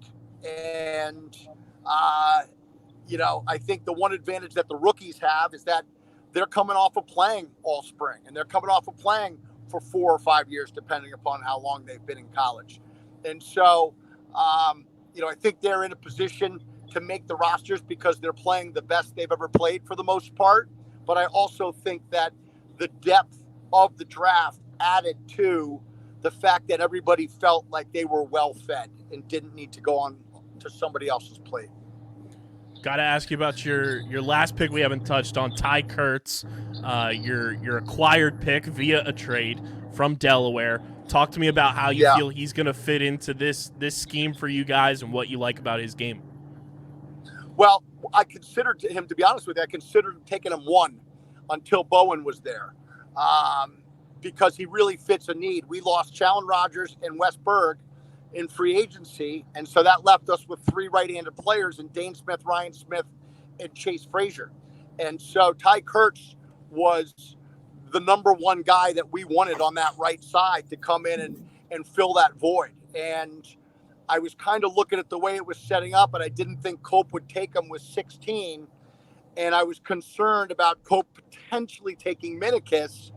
And so I went with Minikis, and then thankfully Ty Kurtz was there with pick 17. But we are elated for him. We also lost Mac O'Keefe, obviously. So Ty Kurtz gives us a stretch shooter on the right side who can also pass. He's super athletic. He's a home run of a teammate based on all the due diligence that we did. You know, we could have picked him first, and I'd be feeling just about the same way. And so we couldn't be happier with getting him too. AT, we loved your draft. We know you're driving home now. Hopefully, get home safe. Don't punch James too hard in the chest. And we will definitely have to get you on an episode of the pod before Albany, and we will see you in Albany. Listen, I would love to come on anytime. You guys dominate. I love what you do for the sport and appreciate what you do for the sport. So anytime, let me know. Let's fucking go, AT. Oh, yeah. Let's fucking go, motherfuckers. Let's go. Thanks, Coach. The man. What a the guy. Myth, the legend, Andy Towers, coming through post-draft. I love everything he said about his picks. Broke them down perfectly to kind of where, his head was at in selecting those guys. I love what Chaos did in this draft. Like, there was KB Sources was sniffing around during free agency and put his Big J Journo hat back on, and this was what Chaos was trying to do. They re-signed their core in free agency that they felt, gave them the best chance to get back to another championship game, that they felt was going to have them in the spots that would help them be the best possible roster that they could be. Obviously, they lost some big-time players as well, but then they supplemented that in this draft 110%. I love every single pick that AT and his staff made. I mean, they always do a great job, if you ask me. They find a way to keep their team intact, but only pick guys that are Chaos guys. I think sometimes some other teams run into getting the best available guy or getting the guy they think will work. AT and his crew do a very good job of picking the guys that will fit into their locker room and will work and will come in and make a difference. Yeah. I mean, they're a big culture set team, and, finding guys that fit into their style of play, their style of culture, their locker room culture is huge. They have a championship pedigree.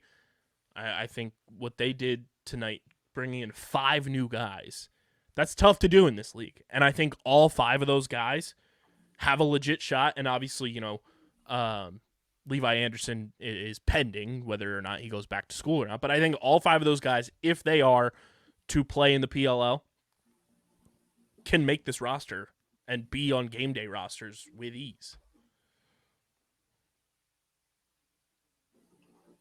Yeah, I think game day rosters and active rosters are going to be bonkers in a couple days. A couple weeks. Yeah. Because there's going to be rookies that make game day rosters. There's going to be rookies that make active rosters, which means there's some returning guys that won't. Who is it going to be? What position are those guys going to be in? What team are these guys going to be on? Like, there's a lot of buzz around this class because it's stacked and they're good. Next year's class is arguably equally stacked, if not more stacked. And those guys are also going to make rosters and push people out of the way. Mm-hmm. So either we see more teams coming in so that the player pool can be less saturated, or dudes are really going to be hitting the off seasons so that they don't lose their spot. Like, I would prefer the first over the latter, but I understand that things take time and there's a process. So I'm cool with either one, but 1 to 2 more teams in the next couple of years, I think would be perfect. Get some of these player pool guys that should definitely be on a roster. Get them a spot. There's no way Drake Porter shouldn't at least be a backup somewhere, at the very least. Mm-hmm. Which I think he's totally going to fight with JD Colarusso. Yeah. During training camp, and I think I was looking at the transaction wire too, just to see like some of the moves.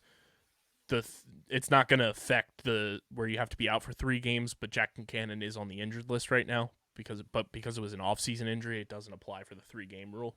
Yeah. And now joining allowing that. The Outside the Box podcast college draft extravaganza 2023, head coach and GM of the Redwoods Lacrosse Club, our guy, Nat St. Laurent. How we living, Coach? You already know, KB. We are living, man. I'm tired, but what an experience at ESPN. I'm on my phone right now, so hopefully this is turning out okay on your guys' end. But Perfect. I think the Redwoods got better, just kind of getting to the hotel and digressing. First had to call home, right? My son had a soccer game. They won 11-0. My daughter had her concert tonight for school. So I was able to catch up on the videos. My wife sent me that. So it's good to kind of sit back and relax now and think about it all and, put it in perspective. Take us through, obviously pick number 2, Sam Hanley falls out of the number 1 spot. Was there ever a thought of Sam Hanley coming to the Redwoods, or was it always Owen Grant? There was a significant thought about, Sam coming to play for us. But, my job is to not always necessarily pick the fan favorite. And we need to pick the best player for us. And Owen was it. When you compared to Brody Merrill and Graham Hosick, and you score 25-plus goals in your career, and you're picking up almost 100 ground balls with our face-off guy and what he can do in the middle of the field, Grant's going to, 6'3", 4', 5", I've heard it all. He's tough as nails.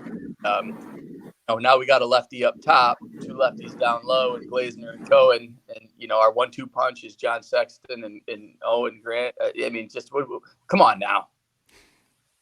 So to have Owen Grant fall into your laps, big body defenseman, you guys love the big boys across this roster. What's kind of just the expectation from him being added to this roster? Obviously, Eddie's still, kind of recovering from the injury last year, and you'll eventually get him back. But to have, a player, like you said, that mentioned in the breaths of the Brody Merrills and the Graham Hossicks, to add that to this roster, do you feel like that's been a missing piece for kind of this defensive puzzle for you guys? Yeah, it's something that we've talked about probably every year going all the way back to 2019. Like, we need more support at LSM. We've had some good options. We picked up Hartz, lost him to free agent. Now we got younger. So it's been something we've been addressing over the years, and John has been great. Now we've got a 1-2 punch there. And we also have a guy that if anybody goes down in close, he can go down and be super comfortable and close now. And, we love Gavin Adler. He was a great pick. Sorry, I'm getting kind of some feedback. Hopefully it's not on my end. But we felt like the pick allowed us to do that, cover up top and low. Then you guys go and take Brian Tevlin, and I said this is the most Redwoods pick ever. Going back to that Notre Dame pond, is it fair to say that you guys will have bagpipe entrances in 2023?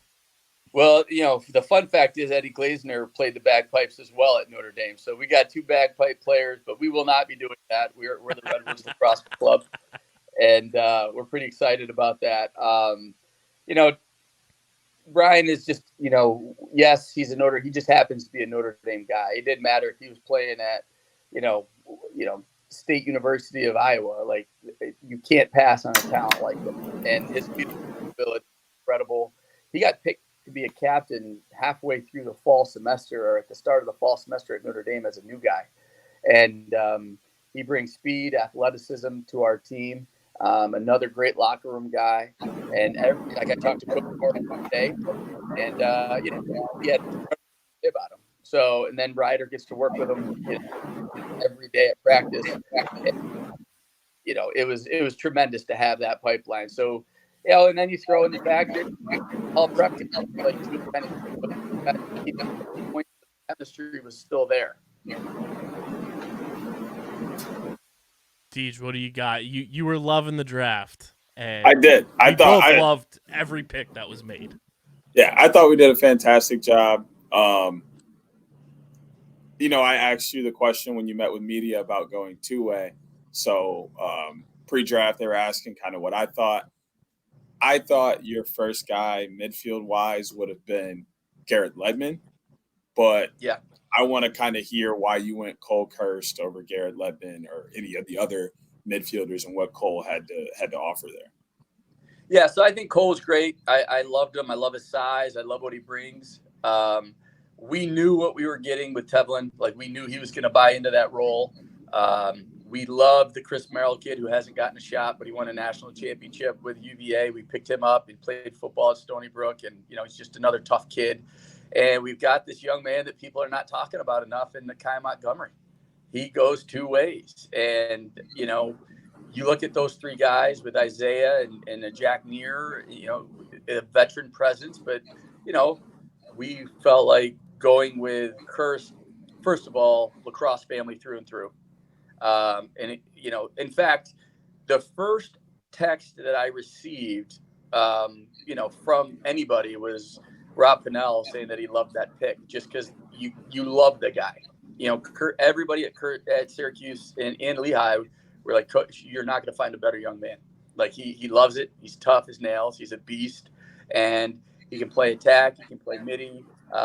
Looking at social media, a lot of people apparently didn't like that pick, but it's our locker room. Nobody knows the room better than us. And we have all these returning guys on offense. And, defensively, we love Arden Cohen down there. We've got Glaze, we've got Epple, and now you got Sexton, and you're bringing in, Owen. And we got better at the short stick D midi spot. So we wanted to target a couple areas. And, going with Kurst there, it was just for us a no-brainer. He can do wing dodges. He can fill in at attack. He can play midfield. And he is a big body, and we really wanted him. Ledman was in the conversation. He's terrific. He's a great pickup. He deserves to be in this league. He can play both ways. But we felt once we got Tevlin, he was the two-way guy we wanted. Like, there was no ifs, ands, or buts about it. We wanted him. He can play pull on man down. He can play pull on a wing if we get a little thin. Like, that young man and the leadership. You're a captain at Yale. You go to Notre Dame, and you're halfway through the first semester, you're voted captain. Come on, you just don't get to coach those types of kids. And then you bring in Kurst, who's doing the same thing. He's a leader. He's a captain at Syracuse. He's an incredible locker room family. He comes from he's got brothers playing in the league now, so he understands that landscape. So we really loved that pick. I know it wasn't the most popular pick, but a lot of people don't know our locker room like we do, and it's something special. We both love the pick. As soon as it flashed on our screen, we were like, "Oh, let's go! This is fantastic." Yeah, you guys are my day ones, man. Like, that's why I love you guys. Oh yeah, I had a chance to go out. I was in Syracuse for a frat conference, and they were playing Notre Dame. So I snuck away, went to the game in the Dome. That was my first time in the Dome, so that was fantastic. But other than that, I watched Cole, and he was that energy piece. When they needed something to happen, they needed to play, he was the guy that made it. I remember it was middle of the third. They were down by like 4 or 5 goals, and he just literally dodged through the entire Notre Dame defense, all 6 of them, scored on the doorstep, and then like mosh pit celebration right in front of the bench, and that flipped the whole game for like 5 minutes, 6 minutes. Right. And they were just on top, and I was like, that's the kind of player you want on any team. He makes plays when you want him to make them. And then thinking of Zach Cole, was that a insurance pick in case TD gets hurt again? We've seen him get hurt a couple times. He's in the NLL. Or is that he's a really good player who could possibly take TD's spot in terms of fighting in training camp or just playing well in his absence and then keeping him there because of rhythm? Yeah, so with Zach, I loved his size. And one of the things that, I spoke with Greg Renlian today. I spoke to TD at length. The way the face-off is in this league, it is cutthroat. And, these bigger body guys are, if they can't win the face-off, they're able to do things physically. You see Trevor do it every week. You've seen that, the milkman, right? Thor, whatever we're calling him these days. He's an awesome guy, and he competes and he battles. And, I think with TD, he's the technician. He's the best in the league at that, and with his hands, and he understands it. And, the concern that I had was Simino retired. And you're going into training camp, and, TD's team's playing in the indoor playoffs right now, and they got a chance to make a nice run. Then he comes back, goes right into training camp with us, and then he goes to Team USA. You know how intense those 10 days are, going for a gold medal. That's a dream of so many of these players. And then he comes back, and the next break, these guys get early all-star games. So I've looked at it, and our staff has looked at it. There's situations where we're going to be able to dress 2 face-off guys and take the load off from TD and kind of get him back into rare form or his midseason form, and it's hard to go from indoor to outdoor. That's a rare adjustment that face-off guys have to do, and he does a great job with it. But TD's not going anywhere. He's our guy through and through. He's the best in the game. He's wearing the stars and stripes this summer for a reason. But you bring in a Zach as a young man that's going to learn from TD, and they're going to battle it out at training camp. And if it works out, we get them both in the lineup, which you'll probably see this year at some point. We're going to go. We're going to make a run with it, and I think it's going to be beneficial to us. I love the Zach Cole pick on a personal level. Went to school in Philly. He's from South Jersey. That's my guy. So I said when you made that pick, I was like, Nat made this pick knowing he was coming on the show later, and he's pandering. I wish I could go about it that way, but we had Zach on our board. We can roll with that. But we've had Zach on our board from day one, and I'm excited. And one of my former players, Scott Meehan's an assistant coach at St. Joe's, and Scotty played for me at Washington and Lee, and he's like, Coach, you got a great one here, and so it was exciting to hear from Scott with that. Were you surprised by the there were no trades tonight, and it feels like every draft night there's at least one trade. We had AT on right before you hopped in, and I asked him the same thing, and I said, was that due in part to just the crazy depth of this draft and seeing what the board was, the players on the board? It's like, let's just get our guys. Do you think that attributed to it? What do you think kind of made it so that no trades went down? Well, you know me, in my heart of hearts, I'm all up for a nice bargain if we can get one. But we all have needs, and this league is so competitive, and the draft was really, really deep on one side. And, let's get one thing out there, too, is it was deeper than people, myself included, at the beginning of the year thought that this draft would be. The Big Ten Player of the Year, Offensive Player of the Year, didn't get drafted, and he's going to play in this league. He's the young man's a player, So, the challenge for this league is there's just, it's pro sports, and there's great players. You look at the NFL, the NBA, there's phenomenal players that aren't on the team. And, so it was a little deeper than I thought, and I was excited. And, first of all, right, a shout out to everybody that was drafted tonight to hear your name get called. And, that's a special moment. So speaking from the Redwoods, we got better. We hit our mark. The first two draft picks, we had those guys dialed in from the get-go. Zach was on our board from the beginning. And the way Cole played down the stretch at Syracuse, he's a catalyst for positive energy. He plays hard and he's tough. And, last time I checked, that was kind of our DNA with the Redwoods, and we're getting back to that now.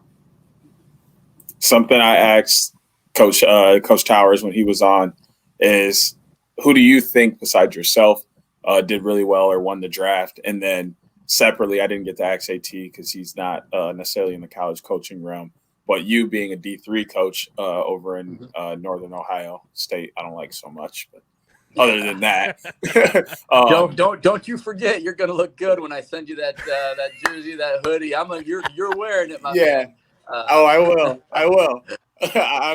Go Polar Bears. I got to give my boys from Northwest Ohio a shout out, baby. Go Polar Bears. I love my guys up there at Ohio Northern University. They're a great bunch. So yeah, and so I don't think you got a chance this year to play against Cross, but I'm sure quite a bit about him and just we played him last year. It was like. Yeah. What was played it like him last year? Playing against him and then to see his name get called tonight. It was a cool moment. I was happy for him. Being a D3 guy, I was extremely happy for Cross. He's a great kid, good competitor. Just to score 280 or whatever it was in high school and then 300 plus in college, I was pumped for him and, pumped for Salisbury and Coach Berkman and, but most importantly for Cross. Looking at the draft, I got to look at it a little closer, but I mean, it's cliche, but I don't think there's anybody that botched the draft. How can you? And, I sat next to Coach Sudo and, I think he did a great job. Hanley falling to him at 4 was perfect for him. But I genuinely think when you look at this, every single team got better. Every single team hit a need that they needed to, which is going to make this, this league that much more insanely competitive. And, so again, it's always about the Woods for me. It's always about us. We got to focus on us getting better. But I will say that, all these coaches tonight, I mean, even look what Coach Holman did, right? With 2 picks, and he got exactly what he needed. And the young man that he took from High Point was phenomenal. We were strongly looking at him. But when we got our guy at 2, it changed everything. And, we've had great success with High Point guys at, the Redwoods, and, Coach Torpy does an incredible job. So I think everybody did really well. And, I'm smitten. I'm smitten. We got a good group of young men coming in that are joining the Redwoods, and training camp's going to be insanely, incredibly competitive. And, the boys are buzzing. All the guys are texting me already. We're pretty excited to get to work. How stoked was Chris Collins that you have a Delaware guy on the team now? He's how about him and JR, backflips. man? Like I told him, I was like, first, John Grant Jr. and CC, like I love them. But you know what? Regardless who, Owen played for, that's who we were going to get. And there was there was a lot of happy Delaware Blue Hens on our coaching staff tonight. Coach, you're the best. Looking forward to seeing these guys out there on this squad, and we'll definitely be getting you on an episode of the show before the season starts, and we will see you in Albany. I can't wait, brother. Looking forward to seeing you guys. Keep crushing it. One of my favorite shows to be a part of. Thanks for having me. Roll Woods. Thanks, Coach. Roll Woods, always, baby. Always. I'll see you guys. There he is, the man, the myth, the legend, the boss himself, Nat St. Laurent. Loved his evaluation of every pick. I think it makes me love the cursed pick that much more. It makes me love the Zach Cole pick that much more. I think Nat always crushes the draft. And this is coming from my Eagles fandom, where, the past couple of years, Howie Roseman's done a phenomenal job drafting outside of 2020, but we don't count that year. I think Nat has been putting... That's not how that works. Mickey Mouse here. Doesn't count.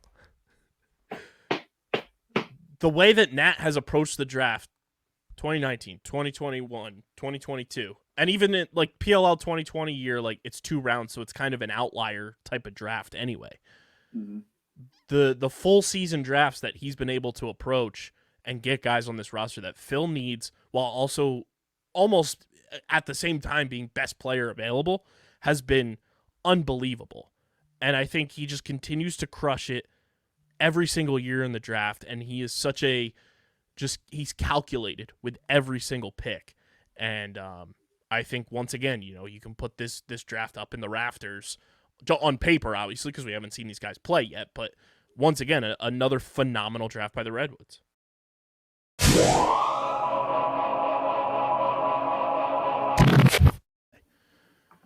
Final topic here. PLL. It was announced after we recorded last week that they are going city/location based after 2023 ? Don't forget about the rundown. Yeah, this is a final PLL topic. Oh yeah. The tour-based model is not going away immediately, but they are implementing their core cities of destination, and they are eventually going to be in that city/location based model. I'm torn because I've been a big proponent of the tour-based model as a whole. I think it's unique. I think it's fun. I think it's great for the sport that it is part of. And I think it's just doable. It's a doable thing. So that's why I'm not as big a fan of the city and location based thing, because I'm a huge fan of the tour situation. And I'm surprised it's happening this early. And I think part of it too is nobody likes change. You see a good thing go and you don't want to see that good thing change. So I think that's also part of my skepticism. But Deej, what were your thoughts when you saw this story? I saw the headline and my jaw immediately dropped, and I got really upset because I'm like, what is going on? So quick, way too fast. Like, why are we doing this? And then I saw the whole region thing, and I was like, okay, there's some potential here. I read a little longer, and I was like, okay, they're not getting rid of the tour-based model right away, so this isn't a terrible idea. So after sitting on it a little bit and really thinking about it, I'm more into regions. I think it makes a little more people feeling. I think it makes more fans feel a little more included. I think it's a way to hit more markets. I think it's a way to possibly get new fan bases. My thought process is they're going to go to regions where they don't have a lot of fan base right now. Use this over the next couple of years to go to places within that region, build fan base, and then use half of the cities in some of these new fan bases, and then half of the cities in traditional hotspot fan bases that we're used to in the lacrosse media, and then it'll grow from there. But I'm not running them, and I have no clue what they're going to do in that regard, but that's just my spiel on it and what I think they should do in terms of it. But I also think the regions is a better transition from complete tour base into kind of city base model. I think region is a good place to start. It kind of narrows things down and gets people thinking like, okay, team's going to be here, team's going to be here, going to be there, going to be there. And then they can transition from that region into picking cities for those teams to go into. But yeah, I don't hate the idea of getting a couple of cities or 8 cities or whatever to cycle through and use as a mainstay throughout the season. Man. Yeah, I mean, I think the other thing is just like we've gotten so used to like these teams just being like their clubs with no affiliation to a location that it's going to be weird when they do have an affiliation to a city or a region that just isn't going to feel normal. And I'm not ready for that.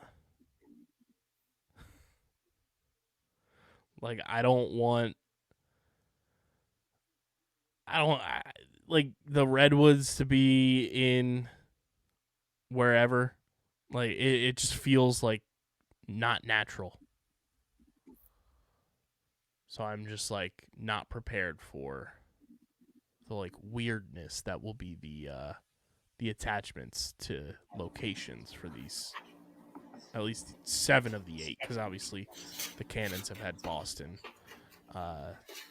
for 2 decades before they came to the PLL, but it's gonna be weird for the other 7 teams to have a location attached to them, and it gives me the ick. It does. So let us know your guys' thoughts as well. Do you even think we'll refer to those as cities? I think like the original 7 are just going to be that. Like we're always just going to refer to them as Archers, Archers, Whip Snakes, Redwoods. Like it's not going to be the Los Angeles Redwoods. Like no, it's just the Redwoods. Which would be real gross. Yeah, wouldn't it? But like, just no. It's just going to be the Redwoods. So yeah, let us know your guys' thoughts on the PLL going city location based, where you think each team fits best. Leave it in the YouTube comment section. Which, without any further ado, Deej, since apparently we're not good enough for Memorial Day weekend, it's brought to you by Tomahawk Shades, the best small batch eyewear in the game. Deej wears them while he's coaching high school lacrosse. Every single game, every single day, I'm wearing them when I'm outside. I'm wearing my Blue Light Plus glasses whenever I'm editing to protect my eyes from those harsh blue light rays. You guys can do the same thing with our friends at Tomahawk Shades. They've been rocking with us for 3+ years now. They're simply the best. Kyle Harrison and Chris Hogan are part owners of Tomahawk Shades. Ever heard of them? They are providing high-quality eyewear for a fraction of the price of the big eyewear brands. You guys can go to tomahawkshades.com, and when you go to checkout, use promo code USP for 25% off your order at checkout. That's promo code USP at tomahawkshades.com for for 25% off your order. Deej, let's talk college lacrosse week 14, even though apparently we don't do that. Yeah. This was conference tournament time. So we're going to start with the semis and look at how things paired up for championships and then get into championships so we can look at automatic qualifiers and selection Sunday to get ready for a tournament coming up this week.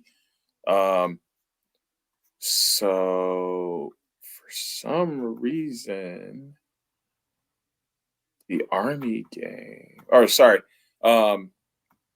Albany beat Vermont 10-4. Bryant beats Binghamton 12-11. That set up a championship game between them.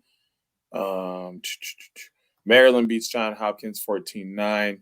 Michigan beats Penn State 17-15, setting up a championship game between them. High Point over St. Joe 16-14.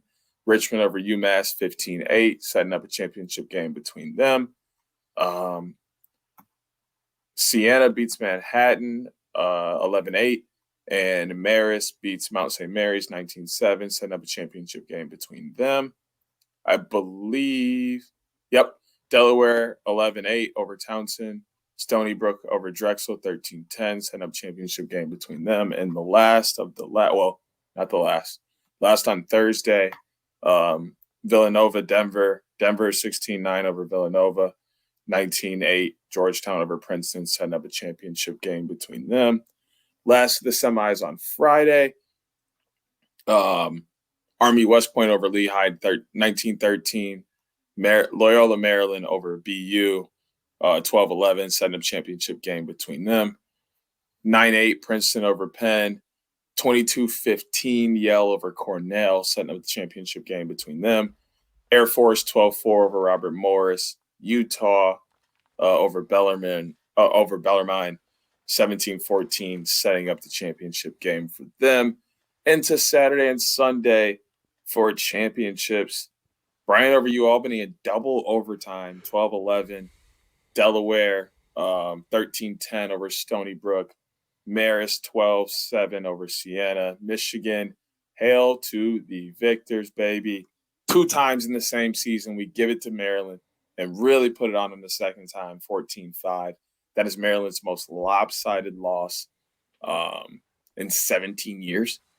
It's been a very long time since they've lost that bad. So continue to put it on, and Michigan's rolling with a lot of momentum as they get prepared for the NCAA tournament. Notre Dame over North Carolina, 18-9, in an ACC game that didn't mean really anything because they don't have a tournament. They just go with whoever had the best record. Richmond over High Point, 15-8. Georgetown over Denver, 14-5. So Friday we get Bryant, Delaware, Marist, Michigan, Richmond, and Georgetown locking up automatic bids.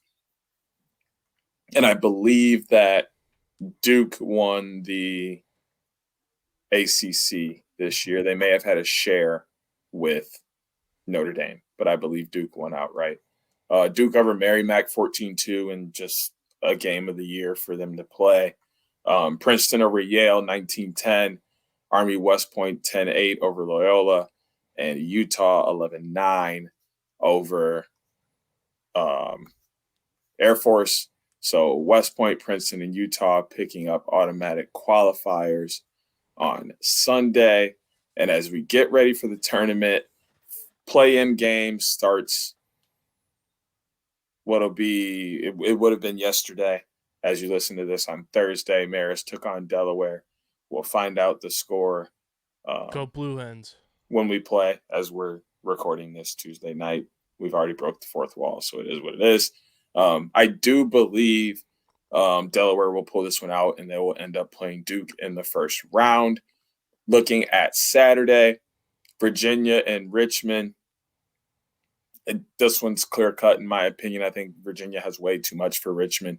Richmond is going to put up a fight at the beginning of the game because that's who they are as a team. They fight hard and they earn their spot here, but Virginia is Virginia.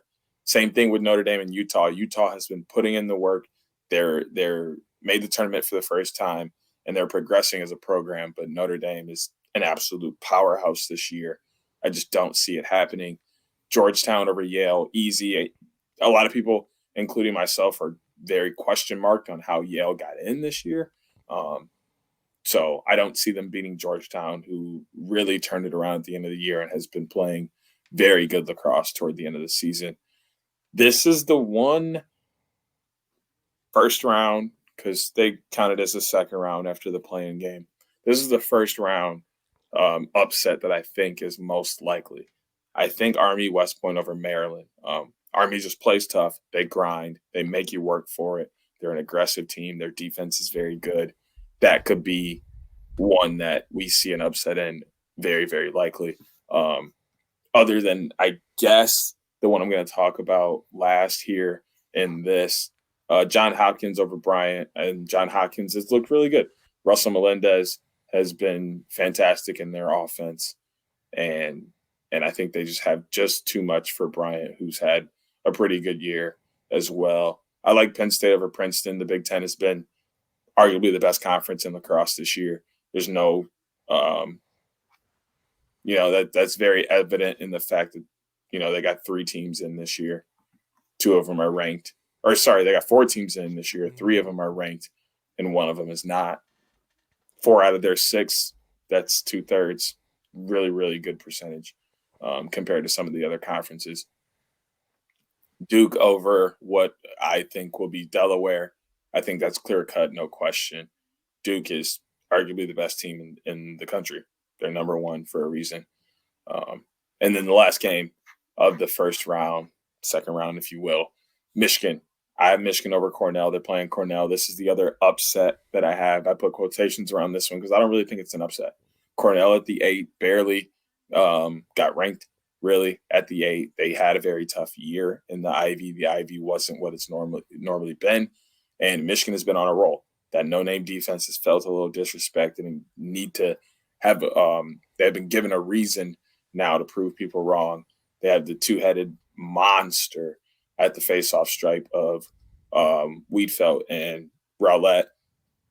And then the offense has been fantastic. Mikey Bain has awoken and has been an absolute Klay Thompson type shooter from the outside. I mean, just lights out. Guy catches the ball, it's out of his stick and in the back of the net. And then you have Bonamy up top, who's been fantastic. Cohen as well in the midfield. Josh Zawada is doing his thing because that's just who he is. They look absolutely fantastic. So I think Michigan gets the upset over Cornell and moves on. And like I mentioned earlier, I made a very bold prediction with Jared Newman on the draft stream. If Michigan beats Duke, they're going all the way. And I believe that wholeheartedly. I think that if they somehow pull it out against Duke, who I think is the best team right now, just with the way they play, who they have on the field, especially with a guy like Brennan O'Neill, if Michigan pulls out that game, I think they just have the confidence and the momentum to ride that out and somehow pull off a national championship in their first ever NCAA Division I tournament appearance. So there it is, everybody. We'll be posting about the tournament. We will be in Philadelphia Memorial Day weekend, but not as media covering the event. But we'll be in Philly. We're planning something. So follow us on the socials so you know what the heck is going on. If you're going to be in Philly Memorial Day weekend, please let us know. We're trying to kind of gauge our listeners, our followers that are going to be in town for Memorial Day weekend to kind of gauge what we should do. So let us know. Tweet at us, DM us at OTBLaxPod. Follow Deej on Twitter at SCS_NextGreat. Follow me at KBIZZL311. Subscribe to the podcast feed on Apple and Spotify. Leave a 5-star rating and review.